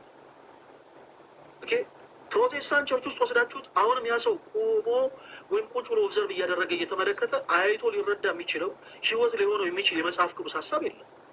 ሰዎች ሲሯሯጡ ሊመለከት ይችላል። በጭንቅላታቸው ቆመው እግራቸውን እንደዚህ ሲያደርጉ ሊመለከት ይችላል። ሰዎች ከመቀመጫቸው ብድግ እያሉ ሲዘሉ ሊመለከት ይችላል። ሕይወት ሆኖ ግን ወንጌል የሚሰብክለት ነገር የለም። ይህንኑ ሰው ወደ ኢትዮጵያ ኦርቶዶክስ ተዋሕዶ ቤተክርስቲያን ብታመጡት ኦብዘርቭ በማድረግ ብቻ ቤተክርስቲያን ወንጌልን ትሰብክለታለች። ለአካል ጉዳተኛ ብቻ አይደለም። በነገራችን ላይ ቅዱሳት ስዕላቶችን ቤተክርስቲያን የምትጠቀምባቸው ወንጌልን የምሰብክባቸው ለአካል ጉዳተኞች ብቻ አይደለም። መጽሐፍ ቅዱስን ማንበብ በጣም የማይችሉ ሰነፍ የሆኑ ሰዎች አሉ። መጽሐፍ ቅዱስን ገልጠው እንኳን ባያነቡ በመጽሐፉ ላይ ያለውን ሀሳብ ገላጭ በሆነ መልኩ ቅድስት ቤተክርስቲያናችን ታስቀምጣለች። ለምሳሌ ጌታችን አምላካችን መድኃኒታችን ኢየሱስ ክርስቶስ ቅድም እንዳልኩት በቤተልሔም ግርግም እንደተወለደ ቤተ ክርስቲያን ገላጭ በሆነ መልኩ ለዚህ ሰው ወንጌልን ሰብክለታለች። በመጽሐፍ ቅዱስ ላይ የተቀመጠውን ሀሳብ ቅድስት ቤተክርስቲያን ገላጭ በሆነ መልኩ ታስቀምጣለች። በቤተልሔም ግርግም የተወለደው ጌታ ወደ ዮርዳኖስ ወደ ዮሐንስ ዘንድ ሄዶ እንደተጠመቀ መጽሐፍ ቅዱስ ይናገራል። ስለ የሆነ ገላጭነት ከገሊላ ወደ ዮርዳኖስ ሄዶ እንደተጠመቀ ቅድስት ቤተክርስቲያን ገላጭ በሆነ መልኩ ታስተምራለች። የፎቶግራፍ አገልግሎት አይደለም። ይኸውላችሁ ይሄ ኢየሱስ ነው እያለች አይደለም። በመጽሐፍ ቅዱስ ላይ የተቀመጠውን ሀሳብ ግን ገላጭ በሆነ መልኩ ግን ታስተምርበታለች። አያችሁ፣ ገላጭ በሆነ መልኩ የተጠመቀው ጌታችን ኢየሱስ ክርስቶስ ስለኛ ኃጢአት ስለኛ በደል በቀራንዮ መስቀል እንደተሰቀለ መጽሐፍ ቅዱስ ይናገራል። በአራቱ ወንጌላውያን ያንኑ ሀሳብ ማመን እንደተቀበለ ቅድስት ቤተክርስቲያናችን ስለ የሆነ ገላጭነት ታስተምራለች። ይሄ ብቻ አይደለም። የቤተ ክርስቲያናችን ጉልላቶችን ተመልክታችሁ ከሆነ በጉልላቶቻችን ለሚሳሉ ስዕላቶች ያሉ ጌታችን ኢየሱስ ክርስቶስ ዳግም ለፍርድ እንደሚመጣ በመዝሙር ላይ እንደተጻፈ እግዚአብሔር በገሃድ ከጽዮን ይመጣል ወአምላክን እያረመመ እሳት ይነድድ ቅድሜሁ። አምላካችን እግዚአብሔር ዝም አይልም፣ በፊቱ እሳት ይነዳል። እናንተ ጻድቃን ኑ የአባቴን መንግስት ውረሱ የሚል የሕይወት እሳት፣ እናንተ ኃጥአን ከፊቴ ውግዱ የሚል የሚባላ እሳት በፊቱ ይነዳል። ይሄ የመጽሐፍ ቅዱስን ሀሳብ ቅድስት ቤተክርስቲያናችን ገላጭ በሆነ መልኩ ትጠቀምበታለች። ስዕላዊ በሆነ ገላጭነት በጉልላቶች ላይ ተቀምጦ ታያዋቻላችሁ። ቀና በላችሁ ቤተ መቅደስ ስትገቡ ይሁ ጌታችን ኢየሱስ ክርስቶስ ዳግም ለፍርድ እንደሚመጣ ብላ ከስር ጽፋ ታስቀምጣለች። ለምን? ገላጮች ስለሆኑ። ይሄ ኢየሱስ ነው ብላ አስተምራ አታውቅም ቤተክርስቲያን። በመጽሐፍ ቅዱስ ላይ ግን እንደተቀመጠ ግን ቅድስት ቤተክርስቲያናችን ገላጭ በሆነ መልኩ በስዕላዊ ቋንቋ ታስተምራለች። ያ ብቻ አይደለም። አንዳንድ ሞኝ የሆኑ ሰዎች ገጥሟቸው ያውቃል። ምን ዘንዶ ምናምን እየሳሉ ቤተክርስቲያን ውስጥ እያስቀመጡ ይላሉ። እንደውም አንዱ በደንብ ፕሮቴስታንት የሆኑ ሰዎችን ደስ እንዲላቸው ፈልጎ ነው መሰለኝ የምን ዘንዶ ነው ዘንዶን እንረግጥላለን እንጂ የምን ዘንዶ ነው ብሎ ሁሉ ተናግሮ በጣም ሰዎችን አዘልሎ ያውቃል። የዛሬ 10 ምናምን ዓመታት በፊት ቤተክርስቲያናችን ዘንዶን አምልካም አስመልካም አታውቅም። በመጽሐፍ ቅዱስ ላይ ግን ያለውን ሀሳብ በአጠቃላይ ስዕላዊ በሆነ ገላጭነት ታስቀምጣለች። ለምሳሌ በዚህ መጽሐፍ ቅዱስ ውስጥ የሰይጣን ስም አለ። መጽሐፍ ቅዱስ ውስጥ የሰይጣን ስም አለ ማለት ሰይጣን ይመለካል ማለት አይደለም። አቡሁ ለሐሰት የሐሰት አባት መሆኑን ግን መጽሐፍ ቅዱስ ሲናገር ግን ደጋግሞ ስሙን ይጠራዋል። በቤተ ክርስቲያናችንም በራእይ መጽሐፍ እንደተነገረ ሚካኤልና መላእክቱ ዘንዶን ተዋጉት፣ ዘንዶም አልቻላቸውም፣ ሚካኤልና መላእክቱ አሸነፉት የሚለውን ሀሳብ ስዕላዊ በሆነ ገላጭነት ቅድስት ቤተክርስቲያናችን ታስቀምጣለች። ሚካኤልና መላእክቱ ዘንዶን እንደተዋጉት ስዕላዊ በሆነ ገላጭነት ቅድስት ቤተክርስቲያናችን ታስቀምጣለች። እሱም እንዳልቻላቸው በራእይ መጽሐፍ እንደተናገረ ሚካኤልና መላእክቱ እንዳሸነፉትም ጭምር በእግዚአብሔር በአምላካቸው ኃይል ድል እንደነሱትም ጭምር ቅድስት ቤተክርስቲያናችን ገላጭ በሆነ መልኩ ታስቀምጣለች። ይሄ ብቻ አይደለም። በሐዋርያት ሥራ መጽሐፍ ሐዋርያት ኢየሱስ ስለሚለው ስም መከራን እንደተቀበሉ፣ ሕማምን እንደተቀበሉ፣ የሞት ጽዋን እንደተጎነጩ መጽሐፍ ቅዱስ ይናገራል። ይህንን ሀሳብ ገላጭ በሆነ መልኩ ቅድስት ቤተክርስቲያናችን ታስተምራለች። በሐዋርያት ሥራ ላይ ጳውሎስ በሰይፍ እንደተቀላ መጽሐፍ ቅዱስ ይናገራል። ቅድስት ቤተክርስቲያናችን ጳውሎስ በሰይፍ እንደተቀላ ስዕላዊ በሆነ ገላጭነት ታስቀምጣለች። ከስሩ ስር ጳውሎስ በሰይፍ እንደተቀላ ተብሎ ይቀመጣል። ጴጥሮስ ስለ ክርስቶስ ኢየሱስ ስም ተዘግዝቆ ተሰቅሏል። ቅድስት ቤተክርስቲያናችን ጴጥሮስ ተዘግዝቆ እንደተሰቀለ ስዕላዊ በሆነ ገላጭነት ታስቀምጣለች። ወንጌልን ትሰብካለች በሁሉም ቋንቋ። ከስሩ ስር ጴጥሮስ ተዘግዝቆ እንደተሰቀለ፣ ቶማስ ኢየሱስ ስለሚለው ስም ቆዳው ተገፏል። ኢየሱስ ስለሚለው ስም ይህንን ገላጭ በሆነ መልኩ ቅድስት ቤተክርስቲያናችን አስቀምጣ ይሄ ቶማስ ነው፣ ይሄ ፎቶ ነው አይደለም የምትለው። ገላጭ በሆነ መልኩ ገላጭ ማለት በመጽሐፍ ቅዱስ ላይ የተቀመጠውን ሀሳብ ገላጭ ሆኖ ስለተቀመጠ ገላጭ በሆነ መልኩ ታስቀምጣለች ልጆቿን ለማስተማር። ሐዋርያው ቅዱስ ቶማስ ስለ ክርስቶስ ኢየሱስ ስም ቆዳው እንደተገፈፈ ብላ ታስቀምጣለች። ስዕላትን በነገራችን ላይ ቤተክርስቲያን ብቻ አይደለም የምታስተምርባቸው። ሁላችሁም እዚህ ውስጥ ያላችሁ ፕሮቴስታንቶች አዳምጡ። ልጆቻችሁ የመጀመሪያ የትምህርት ገበታቸውን ሲጀምሩ የሚማሩት በስዕላት ነው። ለምን? ስዕላት ቋንቋዎች ስለሆኑ ቋንቋዎች ስለሆኑ። የሁላችሁም ፕሮቴስታንት የሆናችሁ ሰዎች ልጆቻችሁን መዋዕለ ሕፃናት ስታስገቡ ቋንቋ በሶስት ይከፈላል ብለናል። አንደኛው ሊትራል ላንጉጅ ነው፣ ሁለተኛው ምልክት ቋንቋ ነው፣ ሶስተኛው ስዕላዊ ቋንቋ ነው። ሕፃናት ስለሆኑ በሕፃን አይምሯቸው ሊትራል በሆነ ወይ ትምህርትን መማር ስለማይችሉ ስለሚከብዳቸው በምልክት ቋንቋ መማሩ ትንሽ ስለሚከብዳቸው ስለይቁ በሆነ ቋንቋ ይማራሉ። ኤ4 አፕል የሚለውን እንዲረዱ ከኤ ፊደል አጠገብ የኳስ ስዕል ይሳላል። የኳስ ስዕል ይሳላል። ቢ4 ቦል የሚለውን እንዲረዱ ከቢ ፊደል አጠገብ የኳስ ስዕል ይሳላል። ኤ4 አፕል የሚለውን እንዲረዱ የአፕል ስዕል ይሳላል አይደል?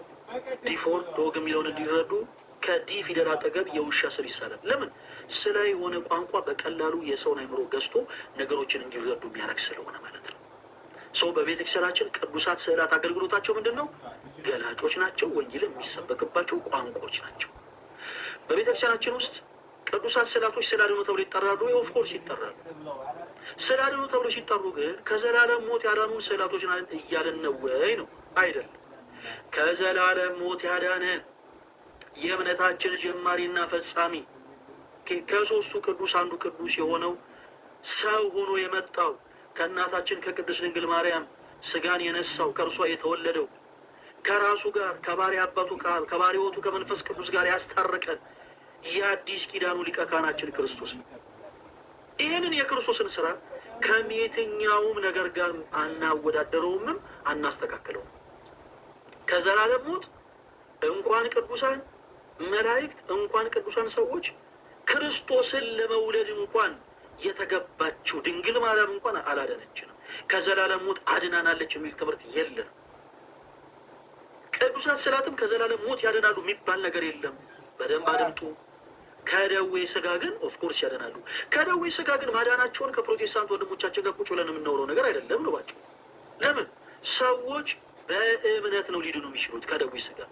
ለምሳሌ የማቴዎስ ወንጌል ምዕራፍ 9 ላይ 12 ዓመት ደም ሲፈሳት የነበረች ሴት ነበረች። እናም የክርስቶስን የልብሱን ጫፍ ነካች።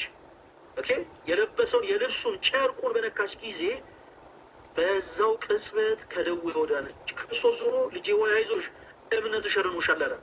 ክርስቲያኖች፣ ጨርቅ በራሱ ድዌ ሊፈውስ አይችልም። ይህቺ ሴት ግን ክርስቶስን አስባ በእምነት ጨርቁን ስለነካች ከደዌ ስጋ ድናለች። ዛሬም ሰዎች እንደ እምነታቸው በቅድስት ቤተክርስቲያናችን ከደዌ ስጋ በብዙ ነገር ይድናሉ። በጸበሉ፣ በእምነቱ፣ በቅዱሳት ስዕላቱ፣ በወንጌሉ፣ ኦኬ፣ በቅዳሴው ጸሎት፣ ቅዳሴውን እንኳ በመስማት ከደዌ ስጋ የሚድኑ በጣም ብዙዎች አሉ። ለምን ዳኑ? ስላመኑ። ኦኬ፣ በቅዳሴው ጸሎት ዳነ ሲሉ ክርስቶስን ረስተው ነው ወይ? አይደለም። ቅዱሳት ስዕላት ከደዌ ስጋ አድነውናል ሲሉ ክርስቶስን ረስተው ነው ወይ? አይደለም። ልክ ያቺ ሴት ጨርቁን ስትነካ ክርስቶስን አስባ እንደሆነ ሁሉ ክርስቲያኖችም ጸበሉን ሲጸበሉ፣ ስዕሉን ሲይዙ፣ በወንጌሉ ሲዳሰሱ፣ የቅዳሴውን ዜማ ሲሰሙ ክርስቶስን አስበው ነው ከደዌ ስጋ የሚድኑት።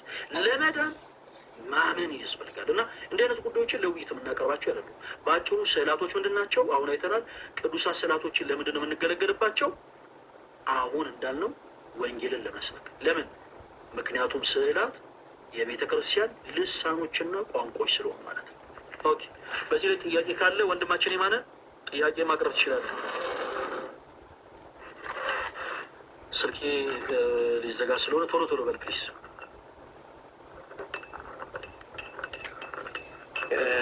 ፈለገ እግዚአብሔር ይባርክ። ግን እኔ እንደምለው ሀሳብ እናንተ በፈለጋችሁት ሀሳብ በፈለጋችሁት መረዳት አስቴት አይደለም አሁን የጠየቁ ጥያቄ ካለ ጥያቄ እንጠይቅ።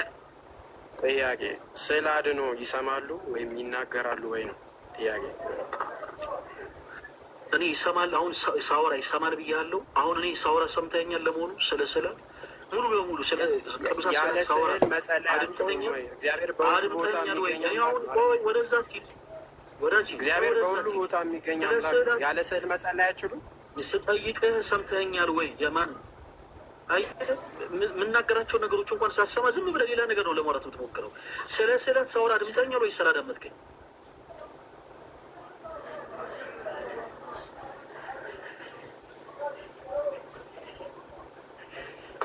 ቀለኛ ነው በጣም። እየቀለድኩ አይደለም፣ ብቻ ግን ታችኋል ፕሊስ። ግን ያው እሱ እየሰማ አልነበረም። እኔም ሳወራ አይቻለሁ። ግን እሱ ሰማም አልሰማም ሁላችሁም ይህንን ሀሳብ እንድታደምጡ ስለምፈልግ ነው ሀሳቡን በደንብ እስከ መጨረሻ የቀጠልኩት። ስልኬ ሊዘጋ ነው 3% ጋይስ፣ በጣም ይቅርታ። በጣም ብዙ ፕሮቴስታንት እህቶች ወንድሞች ባስገባችሁ ደስ ይለኝ ነበር። ስልኬ ሊዘጋ ነው 3% ነው። እዚህ ጋር ሁለት መልእክቶችን ላስተላልፍና ልውጣ። አንደኛው እንደ እግዚአብሔር መልካም ፈቃድ ነገም ከቀን 4 ሰዓት ጀምሮ ላይቭ ይኖረናል። ክርስቲያኖቶች ወንድሞች ላይቫችን ቫይራል እንዲወጣ ኦርቶዶክሳውያን ሁላችሁም በጊዜ ተገኝታችሁ እባካችሁ ላይቭን በደንብ ኮፒ ሊንክ አድርጉት። በቃ ሻርፕ 4 ሰዓት ሁላችሁም በስራ ገበታችሁ፣ በትምህርት ቦታችሁ፣ በቤታችሁ ሆናችሁ ላይቭን የምትከታተሉ 4 ሰዓት እንገናኝ። እሺ የኔ ተወዳጆች 4 ሰዓት እንዳትቀሩ። 4 ሰዓት ሲል ላይቭን እንጀምራለን። አንድ ሁለተኛ የኦርቶዶክስ የወጣት ጉባኤያችንን ሁለተኛውን ዙር ለማድረግ እንግዲህ ጎንበስ ቀና እያለን ያለ ነው። እግዚአብሔር ቢረዳን ደብረ ብርሃን ላይ ለማድረግ በጣም ጥረት እያደረግን ነው የታህሳሱን ጉባኤ። ካልሆነ ግን የደብረ ብርሃኑን ወደ የካቲት አዙረን ሁለተኛውን ዙር ጉባኤያችንን እዚሁ አዲስ አበባ አንድ በተመረጠ ካቴድራል ቤተክርስቲያን ልናደርግ ድጋሚ ጉባኤውን ልናደርግ ዝግጅት ላይ ነን እና እባካችሁን እገዛችሁ ያስፈልገናል። እባካችሁን እገዛችሁ ያስፈልገናል። ለዲኮር፣ ለሳውንድ ሲስተም፣ ለተለያዩ ነገሮች እዚህ ውስጥ ያላችሁ ክርስቲያን እህት ወንድሞቻችን አሁንም የእናንተ እገዛ ያስፈልገናል። ማገዝ የምትችሉ ካላችሁ በውስጥ መስመር ይኸው አካውንቴ ገብታችሁ ማገዝ እንፈልጋለን እያላችሁ መልእክታችሁን አስቀምጡልኝ። የመጀመሪያው ዙር የኦርቶዶክስ የወጣት ጉባኤ በጥቅምት 9 በደብረ ሳሌም በቦሌ መድኃኔዓለም ካቴድራል እሁድ ዕለት ተደርጎ ነበረ። ብዙዎቻችሁ አይታችኋል፣ ተመልክታችኋል። ይሄ ጉባኤ አሁንም ቀጣይነት ያለው ነው የሚሆነው። ድንቅ የሆኑ የቤተክርስቲያናችን መምህራኖችን ኢንቫይት በማድረግ የቤተክርስቲያን ዘማሪዎችንን በማካተት ጭምር እንደ እግዚአብሔር መልካም ፈቃድ የቤተክርስቲያን ትምህርቶችን እየተማርን ነው የምንቀጥለው። እሺ፣ ስለዚህ ማገዝ የምትችሉ አሁንም ሁላችሁም በውስጥ መስመር ማገዝ እንፈልጋለን እያላችሁ መልእክት አስቀምጡልኝ። ከዚህ ጎን ለጎን ለአንዲት ቤተክርስቲያን የሆነን እገዛ ደግሞ የሚፈልጉ ሰዎች እዚሁ ገስ ላይ ያሉ ራሳቸውን ያስተዋውቁና አይ ቲንክ በራማ ኪዳነ ምሕረት ዙሪያ የመጡ ሰዎች አሉ። ራሳቸውን ያስተዋውቁና በዛም ዙሪያ ደግሞ የእናንተን እገዛ ይፈልጋሉ። በዛም ደግሞ ማገዝ የምትችሉትን ነገር እንድታገዙ በልዑል እግዚአብሔር ስም ጠይቃለሁ። ማንን በልገስ ላይ የገባችሁት? በስመ አብ ወወልድ ወመንፈስ ቅዱስ አሐዱ አምላክ አሜን። ቀሲስ ሳምሶን እባላለሁኝ። የራማ ኪዳነ ምሕረት አንድነት ገዳም የአዲስ አበባ ልማት ኮሚቴ ሰብሳቢ ነኝ። እሺ ቀሲስ፣ በጣም ይቅርታ ስላቆየነዎት። ያው የተለያዩ ሀሳቦች ስናወራ ስለነበረ ነው። እዚህ ውስጥ ያላችሁት ወንድሞች በደንብ አድርጋችሁ አዳምጡ እና ራማ ኪዳነ ምሕረት አሁን ላይ የምትፈልገው እገዛ አለ። እንዴት ነው ልታግዙ የምትችሉት? በምን አይነት መስመር ነው የምታገኟቸው? ሁሉንም ነገር መልእክቶችን ያስተላልፉና 2% ነው የቀረው ስልክ ሊዘጋ ሳይዘጋ ቀሲስ አጋጣሚ ተጠቅሞ መልእክት ያስተላልፉና እንጨርስ። እሺ፣ እግዚአብሔር ይርዳን። ራማ ኪዳነ ምሕረት አንድነት ገዳም ከአዲስ አበባ ወደ ቆቦ በሚወስደው መስመር ከቆቦ ራቅ ብላ ወደ ውስጥ የምትገኝ ታላቅ እና ስመጥር ገዳም ናት። ከተመሰረተች 1300 ዓመታት ሆኗታል። ከ9 ቅዱሳን መካከል በአባ ጉባና በአባ ገሪማ አማካይነት ነው የተመሰረተችው። በገዳሟ በአሁኑ ሰዓት ከ500 በላይ መናንያንና የአብነት ተማሪዎች ይገኛሉ። እነዚህ የአብነት ተማሪዎችና መናንያኑ በአጠቃላይ አሁን ያሉበት ሁኔታ ትንሽ አስቸጋሪ ነው። የዚህም መሰረታዊ ምክንያት በተለይ ከኮቪድ በኋላ እና አካባቢው ደግሞ ጦርነት አሁንም ጭምር ማለት ነው ስለተፈራረቀ ምዕመናን ወደዛ አይሄዱም። እንደሚታወቀው ብዙ ጊዜ የሚካሄደው በየካቲት 16 ንግስና ነሐሴ ፍልሰታን ነው። ስለዚህ በዚህ በጦርነቱ ምክንያት ከኮቪድ በኋላ ብዙ ሰው ወደዛ ስለማይሄድ በአሁን ጊዜ ችግር ላይ ናት ያለችው። ስለዚህ ችግሯን በመሰረታዊነት ለመቅረፍ እንዲያስችል በመጪው ታህሳስ 5 ቀን 2018 ዓመተ ምህረት በሚሌኒየም አዳራሽ ታላቅ መንፈሳዊ ጉባኤ ተዘጋጅቷል። ስለዚህ ይህንን ጉባኤ ሁላችሁም እዚህ መስመር ላይ ያላቸው እንድትሳተፉ ነው የምንጠይቀው። የመግቢያ ዋጋ 200 ብር ብቻ ነው። ስለዚህ ይህንን 200 ብር የሚገዛውን የመግቢያ ትኬት የምናገኘው በሁሉም በአዲስ አበባ በሚገኙ የአሃዱ ባንክ ቅርንጫፎች ይገኛል፣ በየአጥቢያው ይገኛል።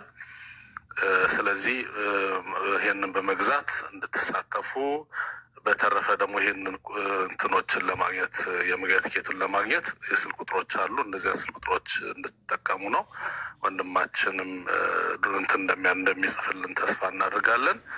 የመጀመሪያ አበምኔቱ 0911025881፣ ሁለተኛ 0920052423፣ ሶስተኛ 0911132139፣ ሌላ መጨረሻ 0911232564 እንደገና ድገመው 0911 02 58 81 0920 05 24 23 0911 13 21 39 0911 23 25 64 ነው። ገዳሟን ለማገዝም ደግሞ የኢትዮጵያ ንግድ ባንክ አካውንት አለ። በአጭር ቁጥር 1627 ወይንም ደግሞ በረጅሙ 1700 18 38 86 ደግሞ አለው 1627 ባጭሩ ወይንም ደግሞ 1700 183886 ወይም እንደ አማራጭ አቢሲኒያ ባንክ በአጭር ቁጥር 1614 ወይንም በረጅሙ 697 34 26 በአጭሩ አቢሲኒያ ባንክ 1614 ወይም ደግሞ 69 በረጅሙ 6973 426 ነው። ስለዚህ ባካችሁን ታህሳስ 5 ቀጠሮ በሚሊኒየም አዳራሽ እንድታደርጉ ኩፖኖች ነው የመግቢያ ትኬትን በ200 ብር ብቻ እንድትገዙ አደራ እንላለን። በሁሉም የአሃዱ ባንክ ቅርንጫፎች ላይ ይገኛል። በስልክ ቁጥሮች ቀደም ብዬ በገለጽኳቸውም ተጠቅማችሁ እንድትገዙና የጉባኤው ታዳሚ እንድትሆኑ ነው። መንፈሳዊ ዝግጅቶች አሉ። በዕለቱ መዝሙራት አሉ። ታዋቂ ሰባኪያን አሉ። ብፁዓን አባቶች የክፍሉ ሊቀ ጳጳስ እንደምታውቋቸው ብፁዕ አቡነ ኤርሚያስ እና ሌሎችም እነ ብፁዕ አቡነ በርናባስ እነ ብፁዕ አቡነ መቃሪዎስ እና ሌሎች ብፁዕ አቡነ ሰላማ የጎንደሩ እነዚህ ሁሉ ይገኛሉ። ብፁዕ አቡነ ዲዮስቆሮስም እንደሚገኙ አረጋግጠውልናል። ስለዚህ በረከት ረድኤት እንድናገኝ ሁላችንም በዛ ቦታ ተገኝተን የጉባኤው ተሳታፊ እንድትሆኑ አደራ ለማለት ነው። እንግዲህ ዝርዝር ነገሮችን ወንድማችን እንደዚሁ ለሁላችንም ይገልጽላችኋል። በተጨማሪ ደግሞ ሌላ ቀንም እንግዲህ ይህን እድል እንደሚሰጠን ተስፋ እናደርጋለን። እግዚአብሔር ሁላችንን ይባርከን። የእመቤታችን ጣዕሟን፣ ፍቅሯን፣ ረድኤቷን፣ በረከቷን፣ ቃል ኪዳኗን ያድለን። እመብርሃን ለዕለቱ ታድርሰን ለማለት ነው። እግዚአብሔር ይስጥልን። መልካም ቀሲስ፣ እናመሰግናለን። እዚህ ውስጥ ያላችሁ እህት ወንድሞቻችን ምሁር በደንብ ምናልባት ስልክ ቁጥሮችንም አድራሾችን የምትፈልጉ ካላችሁ የቀሲስን አካውንት ሁላችሁም ፎሎ እያደረጋችሁ አካውንታቸው ውስጥ እየገባችሁ በውስጥ መስመር መልእክት አስቀምጡላቸው። ሌሎች ተጨማሪ መረጃዎችን የምትፈልጉ ከሆነ በዛ ማግኘት ይቻላል። እንደው በጣም ስለተቸኮልንባችሁ በጣም ይቅርታ። ስልክ ሊዘጋ 1% ብቻ ነው የቀረን የተወዳጆች። እንደ ጊዜ መልካም ፈቃድ ነገም ከቀኑ 4 ሰዓት ጀምሮ እንገናኛለን። ሰላም ሁኑልን። ቀሲስ ደህና ይዋሉ።